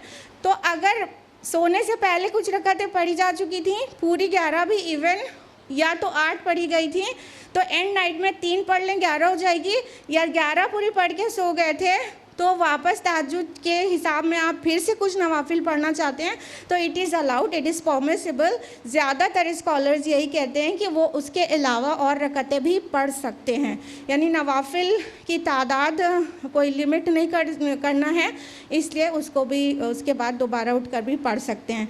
लेकिन हमें कॉन्सेप्ट समझाना अहम लगा, लिहाजा हमने समझा दिया कि ये तीनों अल्फाज, जो तीनों इस्तिलाहात है, वो एक्चुअली एक नमाज के लिए है।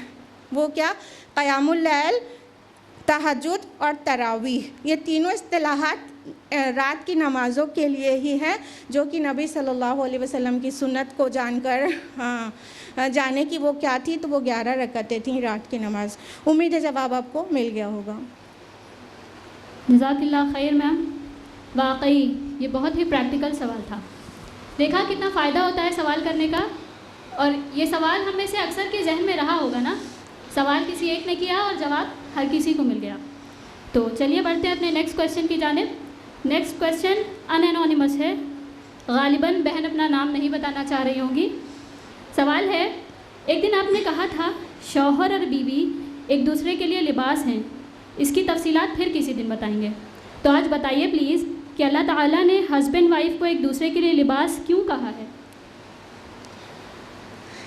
जी हाँ, अभी कुछ दिन पहले ही हमने कहा था कि शौहर और बीवी लिबास हैं, उस आयत की हम दर्स दे रहे थे, और रमज़ानुल मुबारक की आमद थी, और वो आयत है सूरा बकरा सूरा नंबर 2 आयत नंबर 187, हुन्ना लिबासुल लकुम व अंतुम लिबासुल लहुन्ना, वो तुम्हारे लिए लिबास हैं और तुम उनके लिए लिबास हो।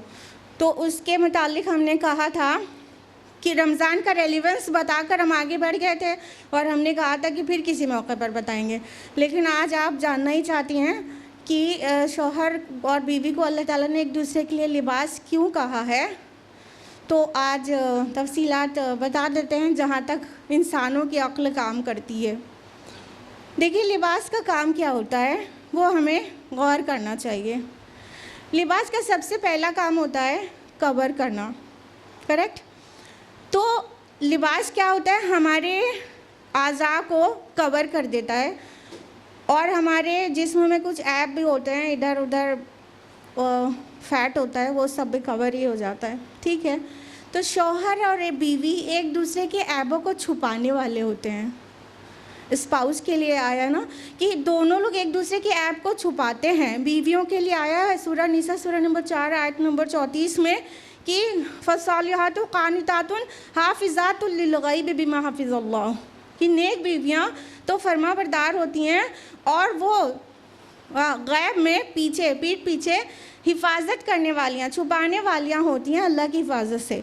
तो बीवी और शौहर एक दूसरे के ऐब पोशी करते हैं और करना चाहिए, ना कि उनके ऐबों को आया करना चाहिए। लिहाजा शौहर और बीवी एक दूसरे के लिए लिबास है क्योंकि वो ऐब पोशी करते हैं। लिबास का एक और काम होता है ज़ीनत देना, जैसे कि अल्लाह ताला ने फरमाया सूरह आराफ सूरह नंबर 7 आयत नंबर 26 में, या बनी आदम क़द अंज़लना अलैकुम लिबासा युवारी सौआतिकुम वरीशा, ए बनी आदम हमने तुम पर लिबास नाजिल किया ताकि वो तुम्हारे सत्रों को ढके और तुम्हारे लिए मौजब ज़ीनत हो। तो लिबास का काम ज़ीनत देना भी होता है। लिहाजा शौहर और बीवी एक दूसरे को ज़ीनत देते हैं, उनकी ज़िंदगी एक दूसरे से सज जाती है, संवर जाती है, ब्यूटीफुल हो जाती है, खुशियाँ आ जाती हैं, सैडनेस चली जाती है। तो एक दूसरे के लिए ज़ीनत का भी काम करते हैं। लिबास कुछ जंगी होते हैं जो हिफाजत का काम करते हैं, जैसे कि ज़िराह वगैरह। तो इसी तरह शौहर और बीवी एक दूसरे के लिए हिफाजत का काम करते हैं। वो हदीस आपने बिल्कुल सुन रखी होगी कि नबी सल्लल्लाहु अलैहि वसल्लम ने फरमाया कि निकाह आधा दीन को महफूज कर देता है। हाँ, यानी शैतान की जो विस्परिंग है गुनाह करने की वो ख़त्म हो जाती है और जायज़ तरीक़े से इंसान अपनी जो टेम्पटेशंस हैं और जो उसके डिज़ायर्स हैं वो जायज़ जगह पे पूरी कर लेता है। इसलिए शौहर और बीवी एक दूसरे के लिए प्रोटेक्टर होते हैं, उसके दीन को की हिफाजत करने वाले होते हैं। लिबास कुछ सीजनल भी होते हैं, जिसके कुछ सीजनल ऑब्जेक्टिव्स होते हैं, यानी ओकेजनल, यानी लिबास हमें गर्मी सर्दी और बारिश से बचाते कि नहीं बचाते।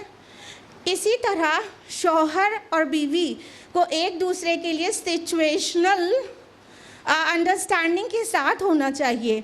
जब कभी शौहर बाहर से परेशान होकर आए तो बीवी को उसकी गमगुसारी करना चाहिए।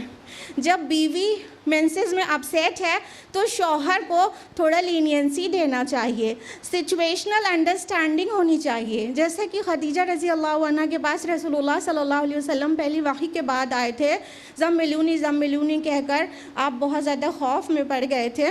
तो खदीजा रज़ी अल्लाह अन्हा ने कितनी मोहब्बत से उनकी गमगुसारी की थी और वो अल्फाज तारीख़ी हैं और सही अल बुखारी की किताबुल वही में दर्ज हैं हदीस नंबर 3 में कि तो हज़रत खदीजा रज़ी अल्लाह अन्हा की इतनी गमगुसारी करती है ना, तो ऐसे शौहर और बीवी दोनों का फ़र्ज़ बनता है कि एक दूसरे के मौके पर जब गमगुसारी की ज़रूरत है गमगुसारी करें, जब मोरल डाउन हो रहा है तो मोरल बूस्ट करें, जब इंसान कम हिम्मत हो रहा है, परेशान हो रहा है तो उसे हौसला दें। दोनों लोग एक दूसरे के लिए करें, जैसी सिचुएशन हो वैसे सामने वाला डील करें।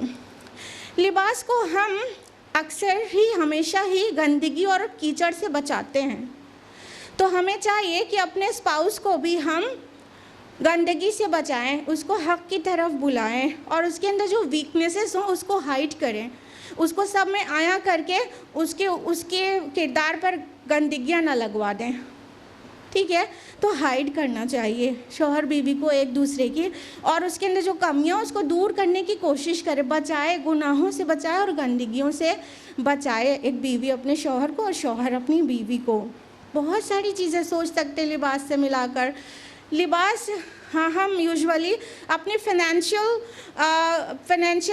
जो हमारी इस्तिताअत होती है उसके हिसाब से ख़रीदते हैं ना। जितनी दौलत है उतने महंगे और जितनी कम दौलत है उतने सस्ते लिबास लेते हैं। तो हमें जो स्पाउस का सिलेक्शन है वो इस वे में होना चाहिए कि दोनों का सोशल स्टेटस करीब करीब बराबर हो, नहीं तो बहुत इम्बैलेंस आता है, बहुत प्रॉब्लम्स होती हैं। तो सोशल स्ट्रेटा और सोशल स्टेटस का भी ख्याल रखना चाहिए जब कोई शौहर बीवी बनने जा रहे हैं। लिबास हम अपनी फिटिंग के हिसाब से लेते हैं, ना कि कितना भी बड़ा हमारा साइज़ लार्ज है और हम डबल एक्सेल पहनेंगे तो कैसे लगेंगे, ठीक है।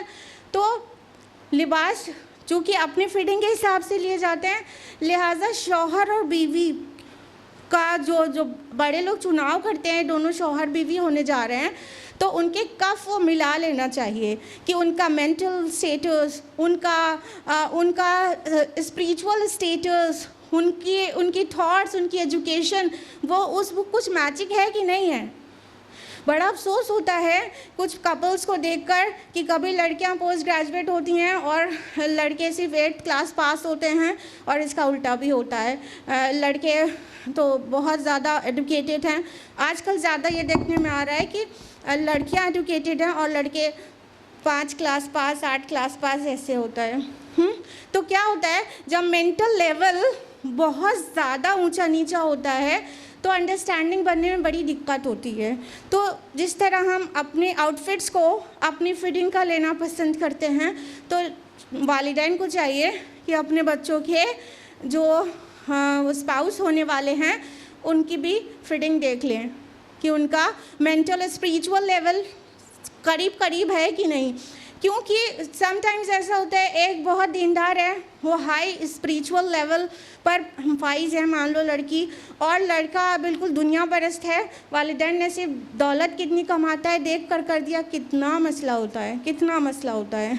इसलिए ये सारी चीज़ें भी देख लेना चाहिए। और हम लिबास को अल्लाह ताला ने शौहर और बीवी को एक दूसरे का लिबास कहकर इतनी बड़ी बात कह दिया है, इतनी अहम बात कह दी है कि आप गौर करती जाएंगी और आपको पॉइंट्स मिलते जाएंगे कि लिबास होते हैं शौहर बीवी एक दूसरे के लिए। जैसा कि लिबास और इंसान के दरमियान में कुछ नहीं होता, यानी लिबास सबसे क्लोज़ होता है, उन दोनों के बीच में, इंसान और लिबास के बीच में कुछ नहीं होता, लिबास बहुत क्लोज़ होता है। और शौहर और बीवी भी इसी तरह बहुत क्लोज़ होते हैं, और वो बिल्कुल अपने दोनों के बीच में किसी तीसरे को नहीं आने देना चाहते। यानी शौहर बीवी अपने मामला जो उनके पर्सनल मैटर्स हैं वो नहीं चाहते किसी दूसरे के साथ शेयर हो, तो वो बहुत क्लोज़ होते हैं। और साथ ही उनकी क्लोजनेस ये भी है कि वो कि एक दूसरे से देर तक दूर नहीं रह सकते। जैसे कि हम लिबास को सिर्फ गुस्ल वगैरह करने की ज़रूरत के अलावा अपने से दूर नहीं रखते, तो शौहर और बीवी भी एक दूसरे से दूर नहीं रह सकते। ये जो आयत है ना, जिसके रेफरेंस से हम लोग बात कर रहे हैं, हुन्ना लिबासुल लकुम व अंतुम लिबासुल लहुन्ना, बकरा की 187, वो बिगन कहाँ से होती है? उहिल्ला लकुम लैलतस सियामिर रफ़सु इला निसाइकुम, कि रोज़े की रातों में तुम्हें तुम्हारी बीवियों के साथ मुबाशरत करना अल्लाह ने हलाल कर दिया। तो देखा, अल्लाह ताला ने भी 1 महीने की दूरी नहीं रखी है। रोज़े की रातों में अलाउड है स्पाउस को कि वो एक दूसरे से हम बिस्तर हो सकते हैं, तो वो बहुत एक दूसरे के करीब होते हैं। लिहाजा आप सोचते जाइए और आपको पॉइंट्स मिलते जाएंगे कि spouse are like garments, like outfits of each other. तो सुभान अल्लाह, अल्लाह ताला ने बहुत प्यारे सिंबल दिया है ये कहकर कि एक दूसरे के लिए लिबास हैं। तो अपने शौहरों के साथ, आप तो सभी बीवियां हैं, मेरा एड्रेस ख़वातीन से है, तो अपने शौहरों के साथ लिबास का रोल प्ले करें। उम्मीद है जवाब आपको मिल गया होगा और खुश भी हो गई होंगी। जज़ाकिल्लाह खैरन कसीरा ma'am. It is again a practical question जो कि है सिस्टर आमिना की जानिब से, जो बाई प्रोफेशन टीचर हैं। सिस्टर सवाल करती हैं, गैर महरम मर्दों से पर्दा करना फ़र्ज़ है, लेकिन नौजवान लड़कों में किस उम्र के लड़कों के सामने जा सकते हैं और कितने साल के लड़कों से पर्दा करना ज़रूरी होगा? बहुत अहम सवाल है कि गैर महरम मर्दों से पर्दा करना फ़र्ज़ है, लेकिन जब ग्रोइंग एज के नौजवान लड़के हों तो किस उम्र से फिर हमारे ऊपर फ़र्ज़ होगा कि हम उनसे पर्दा करें। सी माय बिलवड सिस्टर, कि पर्दा करना फ़र्ज़ है अल्लाह ताला की तरफ से, आपको उसके अहकाम पता होंगे, ठीक है। अल्लाह ताला फरमाते हैं कुरान हकीम में सूरह अहज़ाब सूरह नंबर 33 आयत नंबर 59 में, या नबी कुल अज़वाजिका व बनातिका व निसाइल मोमिनीन युद्दीना अलैहिन्ना मिन जलाबिबिहिन्ना ज़ालिका अदना अन युरफ़्ना फ़ला युज़ैन, कि ए नबी अपनी बीवियों, बेटियों और मोमिनों की औरतों से कह दो वो जब भी बाहर जाएं अपना जिल्बाब ले लें, अपनी एक आउटर गारमेंट ले लें, ताकि वो पहचानी जाएं और कोई उन्हें ना सताए, कोई उनकी इज्जत से ना खेले, ये उनके लिए बेहतर है। तो इस आयत की रोशनी में हिजाब एक आउटर गारमेंट लेना फ़र्ज़ है। अब ये इस पे सब लोगों की नॉलेज में है कि गैर महरम के सामने पर्दा करना फ़र्ज़ है। अब रही बात ये कि जब बच्चों के सामने तो नहीं फ़र्ज़ है, तो फिर बच्चे ग्रोइंग एज में होते हैं तो किस एज से फ़र्ज़ हो जाएगा। तो you know my dear sister, age के हिसाब से पर्दे की फ़र्जियत नहीं रखी गई है।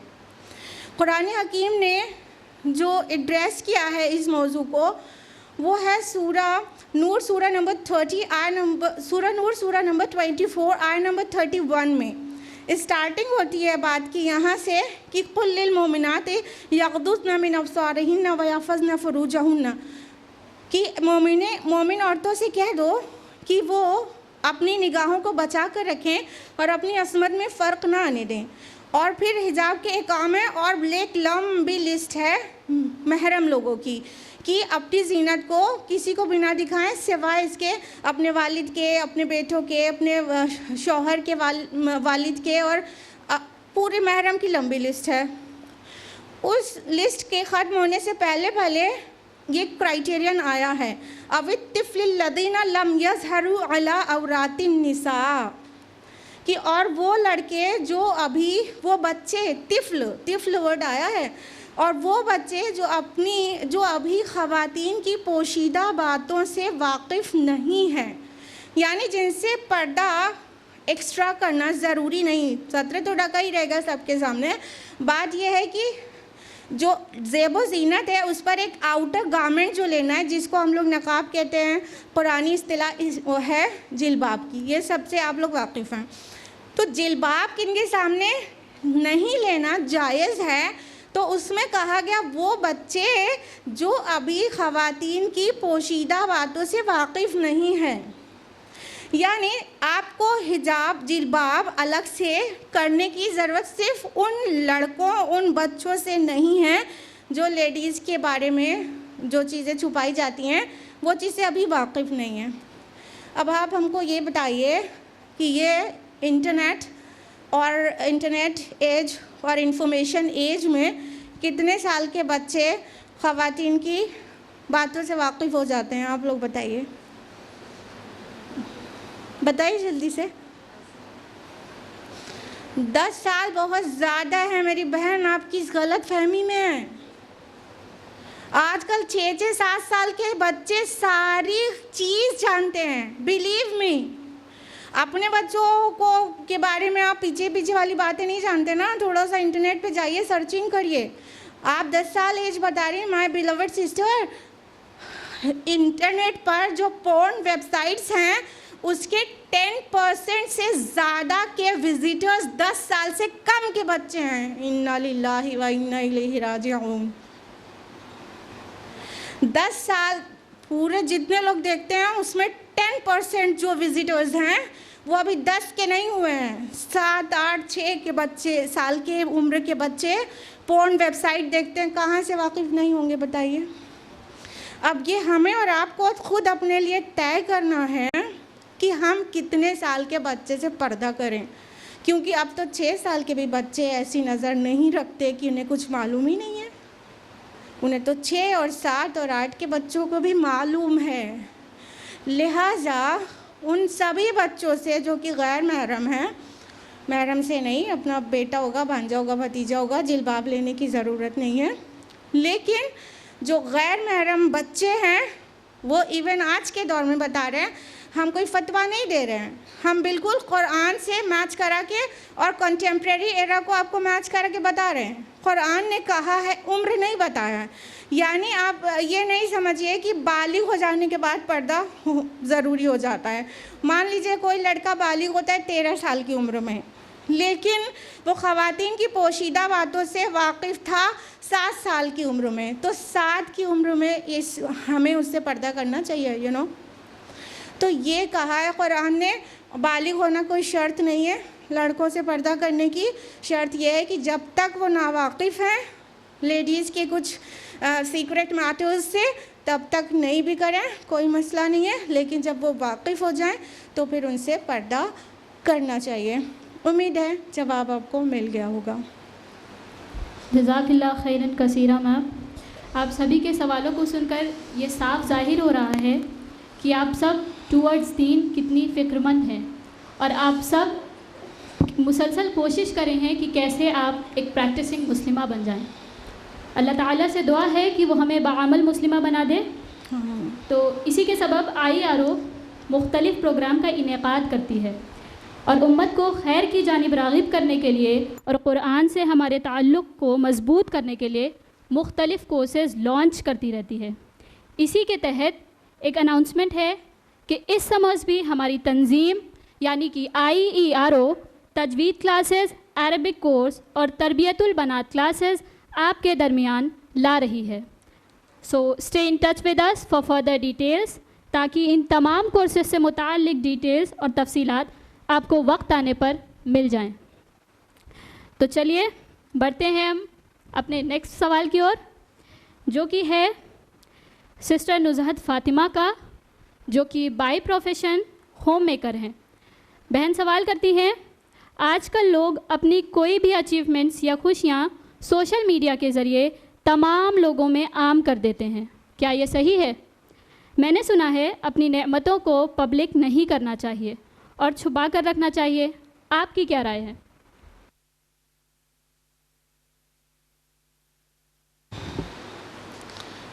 बहुत अच्छा और कॉमनली किए जाने वाले काम पर सवाल किया गया है। सवाल है कि आजकल लोग अपने अचीवमेंट्स और खुशियाँ सब सोशल मीडिया पर बहुत ज़्यादा पब्लिक कर देते हैं और हमने सुन रखा है कि अपनी ब्लेसिंग्स को जो अल्लाह ने दी हो नेमत है उसको हाइड करके रखना चाहिए, तो क्या ये सही है? देखिए बहन, ये जो चलन चल पड़ा है ना सोशल मीडिया पे हर एक चीज़ उठा के अपलोड कर देना, हर एक चीज़, ये नहायत मकरूह अमल है और बहुत सारे केसेस में तो बहुत सारी हराम चीज़ें भी हो रही हैं। रही बात आपका जो टू द पॉइंट क्वेश्चन है, अपनी नेमतें जो हैं अल्लाह ने जो दी हैं, जो खुशियाँ दी हैं, जो ब्लेसिंग्स अल्लाह ने दी हैं, उसको टाइम टू टाइम अपलोड करना कि कहीं घूमने गए हैं, हस्बैंड के साथ बहुत खुश हैं, बहुत मज़ा कर रहे हैं, तो उठा के सीधा व्हाट्सएप स्टेटस पे और वहाँ पर फेसबुक पर, या कोई अवार्ड मिल गया है और कुछ अचीवमेंट मिल गया है, या बेटी ने जो है नीट क्रैक कर लिया है तो सीधा सोशल मीडिया पर, या तो फिर कोई खुशी का मौका है, कोई अल्लाह ने कुछ अता किया है तो वो सब उठाकर सोशल मीडिया के हवाले कि देखो हम कितना खुश हैं। जी हाँ, ये नहीं करना चाहिए और नेमतों को वाक़यतन छुपाने की ज़रूरत है। रीज़न नंबर 1 रसूलुल्लाह सल्लल्लाहु अलैहि वसल्लम ने ख़ुद बताया है। रीज़न नंबर 1 कि अपने गोल्स को अचीव करने के लिए उसको हाइड करके गोल्स को अचीव करने में अपनी ही हेल्प करो, क्योंकि लोग हर नेमतों के दिए जाने वाले के साथ हसद करते हैं। लिहाजा जो अल्लाह ने आपको अता किया है, कोई भी खुशियाँ हो या नेमतें और एहसानात हो, तो उसको जब आप सब के दरमियान में खोल के रख देंगी तो क्या होगा, उनमें कई लोग हसद की नज़र से भी देख रहे होंगे और हसद करने वाले की हसद से जितना नुकसान हो सकता है वो आप इमेजिन भी नहीं कर सकती हैं। लिहाजा हसद से, दूसरों की हसद से अपने को बचाने के लिए अपनी नेमतों को अपने बहुत वेल विशर्स के दरमियान ही डिस्प्ले करना चाहिए कि भाई आपके घर में खुशी आई है, आप अपने भाई और बहन से बताया और अपने बहुत वेल विशर्स से बताया और सबसे नहीं जाहिर किया। ठीक है, तो इससे क्या होता है कि आपकी नेमतों को नज़र लगने और हसद की नज़र से आपको नुकसान पहुंचने से आप बचेंगी। आपको पता ही है कि इतने बड़े बड़े अचीवमेंट्स और खुशियां मिलने के बाद हम पूरा जो है दुनिया का दौरा करके आए, इतना खुश दिखा रहे हैं, थोड़ी दिन के बाद जो है डिप्रेशन होने लगा और एंजाइटी होने लगी। क्यों होने लगी? किसी की हसद की नज़र लग गई होगी। समझ रहे हैं? तो कंसील ही करना चाहिए अल्लाह ने जो नियामतें अता की हैं। इसकी कराहत नंबर 2 है, जो मेरे लिए बहुत ज़्यादा टचिंग है। कितनी बार जिनको अल्लाह ने नवाजा है वो अपनी सारी नियामतों को पब्लिक में डिस्प्ले कर देते हैं और फिर उनकी भी नज़र पड़ती है उन नियामतों पर जो महरूम तबका होता है, डिप्राइव्ड क्लास। यानी शौहर बीवी अपनी खुशियाँ दिखा रहे हैं, हम कितना खुश हैं एक दूसरे के साथ, और कोई तलाकशुदा उसको देख रही है, कोई बेवा उसको देख रही है। अब आप सोचिए कि उसके दिल कलेजे पे क्या गुजरती होगी। तो जो महरूम तबका है उसे आप बहुत बड़ी सैडनेस में डाल रहे हैं। आपके बच्चों की अचीवमेंट है, किसी के पास औलाद ही नहीं है। तो अगर महरूम तबका देखता है तो उसको बहुत तकलीफ़, अगर वो हसद की नज़र इनकेस ना भी डाले तो उसे अब तकलीफ़ पहुंचा देते हैं। ये काम बहुत ज़्यादा हुआ तो फिर हमने इसको एड्रेस भी किया था। लॉकडाउन पीरियड में, कोविड लॉकडाउन में कितने लोग, जब सडनली लॉकडाउन हुआ, फर्स्ट लॉकडाउन, तो कितने लोग अपनी अपनी जगह फंस गए। आप सबको पता है कितने ही लोगों के पास खाने के लिए नहीं था, भूख से मरे हैं, और कितने मज़दूर जो हैं पैदल सफ़र करने की वजह से रास्ते में चलते चलते मरे हैं। मालूम है ना, सबके नॉलेज में है। और जो है एलीट क्लास था और जो अपर मिडिल क्लास था, जिनके पास घर में सारा राशन भरा हुआ था, सब कुछ दुनिया की नियामतें उनके घर के अंदर ही थी, वो खाली घर में पैक हो गए थे। अब रोज़ नई नई डिशेस बना रहे हैं, और जो डिशेस बनाते थे उसको उठा के व्हाट्सएप स्टेटस और फेसबुक पे डाल देते थे। हमको रोना आ जाता था कि अभी इनमें से कई ऐसे लोग भी देख रहे होंगे ये स्टेटस जो इनका लगा हुआ है, अच्छे अच्छे खानों का, आज ये ट्राई किया, वो ट्राई किया, और खाली हैं तो इतनी डिशेस ट्राई कर रहे हैं। वो लोग भी कहीं ना कहीं देख रहे होंगे जो फाके से हैं, एकदम मरने के कगार पर हैं। तो कितनी तकलीफ़ पहुँचाई हमने उनको। तो हमने उस टाइम पर फिर एड्रेस भी किया था। अब हमने भी अपना स्टेटस लगा के कि एटलीस्ट इस टाइम पर तो ये ना करें। तो हमें दूसरों का कुछ तो दर्द होना चाहिए। तो हम दूसरों को और महरूमी में डाल देते हैं। और साइकोलॉजी आज एडवांस हो गई है, ब्रांच ऑफ साइंस हो गई है, और साइकोलॉजी ये कहती है कि जो सबसे अनहैप्पीएस्ट पर्सन होता है वो अपनी हैप्पीनेस को डिस्प्ले करके अपने को हैप्पीएस्ट पोर्ट्रे करने की कोशिश करता है। यानी जो सबसे ज़्यादा जो इनसिक्योर है अंदर से, सचमुच में खुश नहीं है, वो दुनिया को दिखा रहा है मैं खुश हूँ, ये उसकी इनसिक्योरिटी बोल रही होती है। ये this is the psychology, this is the science, तो ये बहुत कमज़ोरी की अलामत है। अपनी नेमतों का डिस्प्ले करना इंतहा दर्जे की किरदार और अखलाक की कमज़ोरी की अलामत है, इंतहा दर्जे की।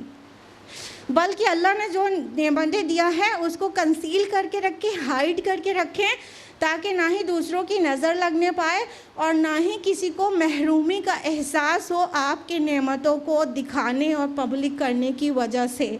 और भी इसकी छोटी छोटी कबातें हैं, लेकिन ये 2 बड़ी कबातें हैं, इसलिए हमें जानना इम्पॉर्टेंट था। और अच्छा किया कि ये सवाल किया, ताकि हम अपने को चेक करें और हम अपनी ही खुशियों को अपने यहाँ से आग ना लगा लें और दूसरों की खुशियों को भी आग ना लगा दें। उम्मीद है जवाब आपको मिल गया होगा। जज़ाकिल्लाह खैरन कसीरा मैम, बहुत ही अहम पॉइंट्स बताए आपने हमें। अल्लाह ताला से दुआ है कि हम इन तमाम नुकात, इन तमाम पॉइंट्स को ज़हनशी कर लें और अपनी आइंदा की ज़िंदगी में इन बातों का ख्याल रखें, ताकि हमारी ये नेमतों का हम अपनी नेमतों की जो नुमाइश कर रहे हैं ये रोज़े क़यामत हमारे लिए आजमाइश ना बन जाए। आमीन। चलिए अपने सेशन को आगे बढ़ाते हैं। तो हमारा नेक्स्ट क्वेश्चन है, is it allowed for a woman to pray in women only congregation which is being led by a woman imam? सवाल है सिस्टर निमरा अफजल की जानिब से, जो कि बाई प्रोफेशन टीचर हैं। सवाल किया गया है, क्या एक खातून के लिए ये परमिसिबल है, अलाउड है कि वो इमामत करे ख़वातीन की? Most of all scholars, majority of scholars से यस। हज़रत आयशा रज़ियल्लाहु अन्हा ख़वातीन की प्रेयर लीड करती थी, वो इमामत करती थी, उनके पीछे ख़वातीन नमाज़ें पढ़ती थीं। उम्मे सलमा रज़ियल्लाहु अन्हा प्रेयर लीड करती थीं, उनके पीछे सिर्फ ख़वातीन नमाज़ें पढ़ती थीं। और उम्मे वर्क़ा रज़ियल्लाहु अन्हा को रसूलुल्लाह सल्लल्लाहु अलैहि वसल्लम ने एक मेल मुअज़्ज़िन प्रोवाइड किया था अज़ान देने के लिए। इससे पता चल रहा है कि उम्मे वर्क़ा रज़ियल्लाहु अन्हा भी इमामत करती थी ख़वातीन की, यानी वो उनको अलाउ किया रसूलुल्लाह सल्लल्लाहु अलैहि वसल्लम ने ख़वातीन की प्रेयर लीड करने के लिए, और मुअज़्ज़िन एक मेल प्रोवाइड कर दिया। तो ख़वातीन ने ख़वातीन की प्रेयर्स को लीड किया है। तो इसलिए जो मेजॉरिटी ऑफ स्कॉलर्स हैं, कंटेम्प्रेरी हों चाहे एंशेंट स्कॉलर्स, वो सभी इस बात को कहते हैं, मेजॉरिटी कह रहे हैं, ध्यान रखिएगा, मेजॉरिटी ऑफ स्कॉलर्स इस बात को मानते हैं कि एक खातून ख़वातीन की इमामत कर सकती है। उम्मीद है आपको जवाब मिल गया है। जज़ाकल्लाह खैरन कसीरा मैम। अगेन ये एक प्रैक्टिकल क्वेश्चन है जो कि सिस्टर अर्शिया अंजुम की जानिब से है, बाई प्रोफेशन टीचर है सिस्टर सवाल करती हैं, तरावी की नमाज़ किसी दिन छूट जाए तो उसे दूसरे दिन पढ़ें या फिर ना पढ़ें? अच्छा सवाल है। बहन जानना चाहती हैं कि अगर तरावी की नमाज़ छूट जाए तो उसे उसकी क़ज़ा करनी चाहिए, दूसरे दिन पढ़ना चाहिए कि नहीं। देखिए बहन, तरावी की नमाज को आप ज़ाहिर है जो क़यामुल लैल है वित्र के साथ उसको कह रही हैं, तो तरावी छूट जाएगी। तरावी का जो स्टेटस है वो हाईली रिकमेंडेड सुन्ना है, ठीक है, तो वो फ़र्ज़ नहीं है। तो अगर तरावी छूट जाएगी तो तरावी को आप क़ज़ा नहीं करेंगी, लेकिन पढ़ें तो बेहतर है, रिकमेंडेड सुन्ना है ना, तो वो पढ़ेंगे तो अच्छा है, नहीं पढ़ेंगे तो क़ज़ा नहीं करनी है। लेकिन उसके साथ वित्र भी लगी होगी, तो वित्र के लिए रसूलुल्लाह सल्लल्लाहु अलैहि वसल्लम और सहाबा का अमल ये था कि सहाबा कहते थे कि अगर हमारी वित्र सोने की वजह से छूट जाती थी तो हम सुबह को उसको अदा कर देते, क्योंकि हमें नबी सल्लल्लाहु अलैहि वसल्लम ने हुक्म दिया था। तो सिर्फ वित्र छूट गई है तो उसे करेंगे आप, दूसरे दिन उसको पढ़ लेंगे, और पूरी जो नफल की बाकी रकतें हैं उनमें से किसी भी रकत को क़ज़ा पढ़ने की ज़रूरत नहीं है। लेकिन वित्र को क़ज़ा समझ के, वित्र बहुत बहुत बहुत रिकमेंडेड सुन्नत है जिसको कि कुछ स्कॉलर्स वाजिब भी कहते हैं, तो इसलिए वित्र को हम क़ज़ा करेंगे लेकिन बाकी रकतों को क़ज़ा नहीं करेंगे। उम्मीद है आपको आपका जवाब मिल गया होगा। जज़ाकल्लाह खैरन कसीरा मैम। अगला सवाल सिस्टर रुक़ैया का है जो कि बाई प्रोफेशन एक टीचर हैं। सिस्टर का सवाल है, in Isha there are total 17 रका, दैट इज़ आफ्टर वित्र वी हैव 2 नफल सला and we also know that after वित्र we should not offer any सला, देन व्हाट अबाउट 2 नफल? सवाल किया गया है कि ईशा में तो टोटल 17 रकातें हैं और वित्र के बाद भी 2 नफल पढ़ी जाती है, तो जब और वित्र के बाद जो 2 नफल पढ़ी जाती है, लेकिन वित्र के बाद कोई नमाज नहीं पढ़नी चाहिए, तो उस 2 नफल का क्या? बहुत अच्छा सवाल है। देखिए, फर्स्ट ऑफ ऑल कि ईशा की 17 रकात है ही नहीं। किसने कहा ईशा की 17 रकात है? ईशा के फ़र्ज़ 4 है, सिर्फ 4, बस ईशा की रकात 4। पहले तो ये समझ लीजिए, ठीक। अब सुन्नत मौक़िदा पढ़ना है तो 2 और ऐड कर लीजिए, अब कितनी हो गई? 6 हो गई। सुन्नत गैर मौक़िदा पढ़ना है तो 4 और ऐड कर लीजिए, अब कितनी हो गई? 10 हो गई। अरे आप लोगों का कैलकुलेशन बहुत वीक है, बोलते जाइए साथ में। अब 10 हो गई, ठीक। और अगर एंड नाइट में नहीं उठने का ख़तरा है तो वित्र को भी इसके साथ आप एसोसिएट कर लेंगे, ठीक है, कि हम चलो पढ़ के सोते हैं, रात में नहीं उठे तो मेरी वित्र चली जाएगी। तो तो आपने मान लीजिए 3 रकत वित्र में पढ़ना चाहते हैं, तो 10 के साथ 3 और ऐड कर लिया, अब कितना हो गया? 13 हो गया। अभी भी 17 नहीं हुआ। तो ईशा की 17 रकतें कहना तो मुनासिब नहीं है। हर नमाज़ों की अहमियत का अलग से आपको पता होना चाहिए और आपके बच्चों को भी पता होना चाहिए, ताकि अगर आपका बच्चा, छोटा बच्चा नहीं चाह रहा है कि बहुत सारी 13 रकतें पढ़ें, तो उससे कहिए बेटा छोटा ही है, बेटा 4 रकत तो पढ़ लो, 4 रकत ईशा की फ़र्ज़ तो पढ़ लो, पढ़ा सकते हैं आप तरगीब दिलाने के लिए। ठीक, तो ये बात साबित हुई कि एक्चुअली ईशा की 17 रकतें नहीं हैं, वो नवाफिल को ऐड कर दिया गया है बाद में जगह जगह, ताकि वो थोड़ी इबादत बढ़ जाए। ठीक है, लेकिन इससे कहीं ना कहीं फ़ायदा कम और नुकसान ज़्यादा हो गया। ये 17 रकतों का तो बोझ लद गया, अभी टेंशन हो जाती है आप ख़वातीन को भी और बच्चों को और ज़्यादा, 17 जब पूरा काउंट लेके आते हैं। तो अब आपका जो सवाल है कि वो जो 2 रकातें कहा जाता है वित्र आखिरी सलाह है होनी चाहिए और फिर 2 रकातों का क्या, तो हाँ, इट इज़ हाईली रिकमेंडेड कि आपका रात जो दिन है, जो रात ख़त्म हो, तो वो ऑड नंबर ऑफ रका पर हो। ठीक है, ऑड नंबर पर ख़त्म हो, यानी वित्र आखिर नमाज हो। तो वित्र आखिर पढ़ना रिकमेंडेड है। रसूलुल्लाह सल्लल्लाहु अलैहि वसल्लम की हदीस है कि अपनी रात की नमाज़ों को ताक कर लो, वित्र कर लो। ठीक है, तो वित्र के बाद आपको नवाफिल अवॉइड करना चाहिए, लेकिन किसी वजह से कोई नफल आपको वित्र पढ़ने के बाद पढ़नी पड़ जाए तो पढ़ सकते हैं, पढ़ जाए। ठीक है, क्योंकि वो इवन नंबर ऑड के साथ प्लस होके भी ऑड ही नंबर आएगा। ठीक, जो ऑड है उसके साथ आप इवन को प्लस कर लेंगे तो अभी भी नंबर ऑड ही रहेगा। तो किसी वजह से आपको वित्र के बाद कोई नमाज पढ़नी पड़ जाए इवन नंबर में तो पढ़ सकते हैं, लेकिन ये आदत नहीं बनानी चाहिए।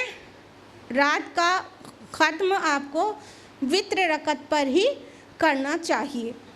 उम्मीद है जवाब मिल गया होगा। जज़ाकल्लाह खैरन कसीरा मैम, बेहद प्रैक्टिकल क्वेश्चन था ये। हम में से अक्सर लोग इस बात पे काफ़ी कंफ्यूज होंगे, है ना। देखिए कितना ज़रूरी था हमारा ये जानना, तो इसीलिए आपसे गुजारिश है कि आप भी अपने सवाल करें। अगला क्वेश्चन है, ऐसा कौन सा वक्त है कि हम लोगों की दुआ कबूल हो सकती है। सिस्टर, ये क्वेश्चन है रुज़ैन फ़ातिमा की ओर से, जो कि एक स्टूडेंट हैं। तो जाहिर है वो ये कहना चाह रही होंगी कि ऐसा कौन सा वक्त है जिसमें हमें यकीन हो कि हमारी दुआ कबूल होगी। सो मैम प्लीज़ आंसर करें इस क्वेश्चन को। बच्चों का प्यारा क्वेश्चन, स्टूडेंट हैं और जानना चाहती हैं कि ऐसा कौन सा वक्त है जिस वक्त हमारी दुआ कबूल हो सकती है। पॉइंट नंबर 1 कि हमारी दुआ हर दम अल्लाह सुनता है। अल्लाह ताला ने कुरान हकीम में सूरह बकरा सूरह नंबर 2 आयत नंबर 186 में फरमाया, उजीबु दावत अद्दाई इज़ा दआन, कि मैं हर पुकारने वाले की पुकार को, मैं हर दुआ करने वाले की दुआ को सुनता हूँ और जवाब देता हूँ जब भी वो पुकारता है। तो उजीबु पहले आया, जवाब अल्लाह ताला दुआ का पहले देते हैं, इज़ा दआन बाद में आया, जब वहाँ पुकारते हम बाद में, यानी अल्लाह ताला हमारे पुकार से पहले ही हमारा जवाब दे देता है। उसको मालूम है ये बंदे के मुंह से ये निकलने वाला है, दिल से ये निकलने वाला है, अल्लाह ताला सुनता है, जवाब देता है। तो हमें से हर किसी को बहुत होपफुल होना चाहिए कि अल्लाह हमारी दुआएं सुनता है। लेकिन आप ज़रूर जानना चाह रही होंगी कि दुआ की कबूलियत के औक़ात क्या हैं। तो हाँ, कई औक़ात ऐसे हैं जिसमें दुआ की कबूलियत बहुत बढ़ जाती है। सारे चीज़ें हदीस की रोशनी में बताएंगे, लेकिन बस काउंट कराते चलेंगे, जो भी बात होगी वो सब के लिए हदीस मौजूद है। दुआ की कबूलियत के औक़ात का सबसे जो 12 महीने सबसे इम्पॉर्टेंट टाइम है वो है तहज्जुद का वक्त। उसके लिए बुखारी की हदीस है कि अल्लाह ताला समाए दुनिया पर तजल्ली फरमाते हैं, समाए दुनिया पर आ जाते हैं और कहते रहते हैं, पुकारते रहते हैं, हाय कोई मांगने वाला जिसको दूँ, है कोई मग़फ़िरत चाहने वाला जिसको माफ़ कर दूँ। तो एंड नाइट जो है, जो तहज्जुद का वक्त होता है, जिस वक्त आजकल तो रमज़ान है और सुहूर के लिए सभी जागे होते हैं, वो दुआ की कबूलियत के लिए बहुत ही अहम वक्त है। दुआ की कबूलियत के लिए आजकल ही रमज़ान में इफ्तार से पहले वाली की दुआ इफ्तार से पहले जो दुआ मांगी जाती है वो पक्का ही कबूल होती है, अल्लाह ताला उस दुआ को ज़रूर कबूल करते हैं। तो इफ्तार से जस्ट पहले यानी पूरे दिन की फास्टिंग के बाद जब अल्लाह ताला के सामने बंदा गिड़गिड़ा के मांगता है कि अल्लाह पाक मुझे ये और ये चाहिए, तो अल्लाह ताला देते हैं। उसके अलावा हाँ, जुमा के दिन कोई एक घड़ी आती है जिसमें दुआ ज़रूर कबूल होती है। ज़्यादातर स्कॉलर्स के नज़दीक वो घड़ी असर और मगरिब के दरमियान आती है, ठीक है। उसके अलावा बारिश उतरते वक्त की दुआ कबूल होती है। उसके अलावा जब बारिश हो रही है तो उस वक्त भी दुआ मांगी जाए वो कबूल होती है। और उसके अलावा आदिल हुक्मरान की दुआ कबूल होती है, रद्द नहीं होती।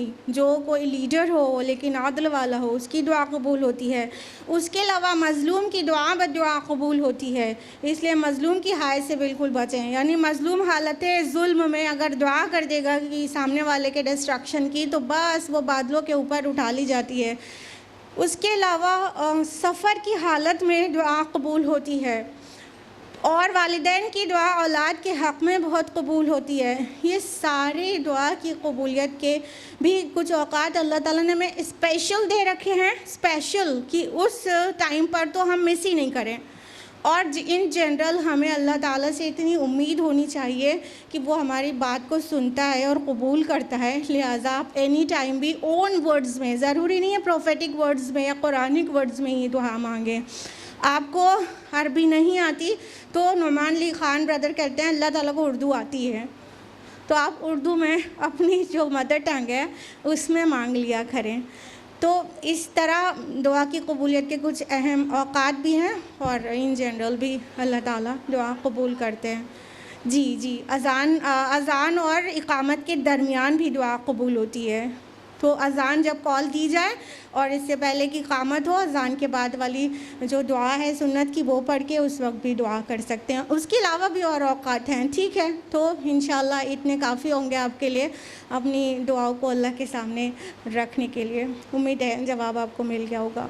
जज़ाकल्लाह खैरन कसीरा मैम। जब बात हो रही है बच्चों की, तो मैं आपको तक़वा इस्लामिक स्कूल के बच्चों के बारे में भी बताती चलूँ।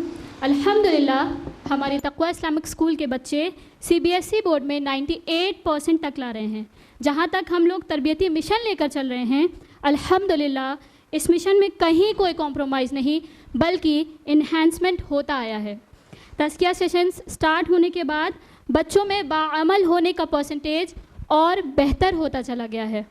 और अल्हम्दुलिल्लाह आज जो बच्चे हमारे स्कूल से फ़ारिग होकर कॉलेजेस यूनिवर्सिटीज़ में जा रहे हैं, तो उन्होंने लोगों को हक़ की तरफ बुलाना और समाज में फैली बुराइयों से रोकने का काम इतनी छोटी सी उम्र में ही शुरू भी कर दिया है। अल्हम्दुलिल्लाह तक़वा इस्लामिक स्कूल एकेडमिक्स में भी अपनी हाइट को दिन ब दिन बढ़ा रहा है, और जो हमारा विजन और मिशन है उसमें भी अल्लाह ने हम लोगों को कामयाबी से नवाजा है। हम लोग अभी तक जहाँ ग्राउंड और स्पोर्ट्स के लिए लैकिंग थे, अल्हम्दुलिल्लाह अल्लाह के फ़ज़ल व करम से हम इस सेशन से स्पोर्ट्स भी लॉन्च कर रहे हैं, ताइक्वांडो क्लासेस की शक्ल में एज़ अ कंपल्सरी सब्जेक्ट, ताकि ये उभरती हुई जनरेशन आने वाले ख़तरात का सामना कर सके और हमारे बच्चों में सेल्फ़ डिफेंस पैदा हो सके। तो अगर आप भी चाहते हैं कि आप और आपके रिलेटिव्स और आपके नेबरहुड में और भी बच्चे फ़िज़िकली, मेंटली, मॉरली और स्पिरिचुअली भी ग्रो करें, तो ये बात दूसरों तक भी पहुंचाएं।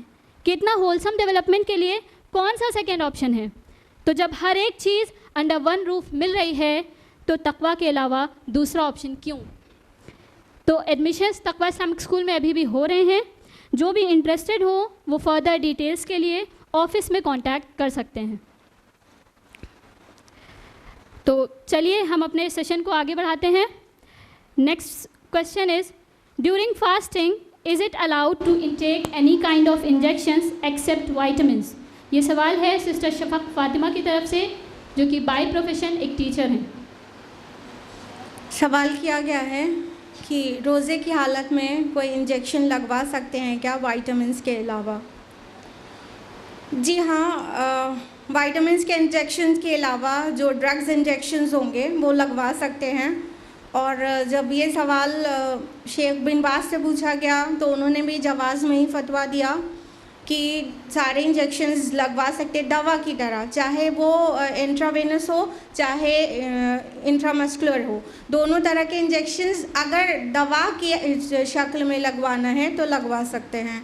इब्न उथैमीन रहमहुल्लाह से जब ये सवाल किया गया तो उन्होंने भी जवाज़ में ही फतवा दिया है कि मेडिसिनल पर्पस का इंजेक्शन लगा सकते हैं, लेकिन एनर्जी का, खुराक का और मल्टीविटामिन का ये इंजेक्शन नहीं लगवा सकते। और स्टैंडिंग कमेटी का भी यही फतवा है कि अगर दवा की शक्ल में इंजेक्शंस जाना है तो वो इंट्रावेनस इंट्रामस्कुलर दोनों लगवा सकते हैं, लेकिन वो जो इंजेक्शन जो खाने का बदल होते हैं वो इंजेक्शंस कोई भी नहीं लगवा सकते हैं।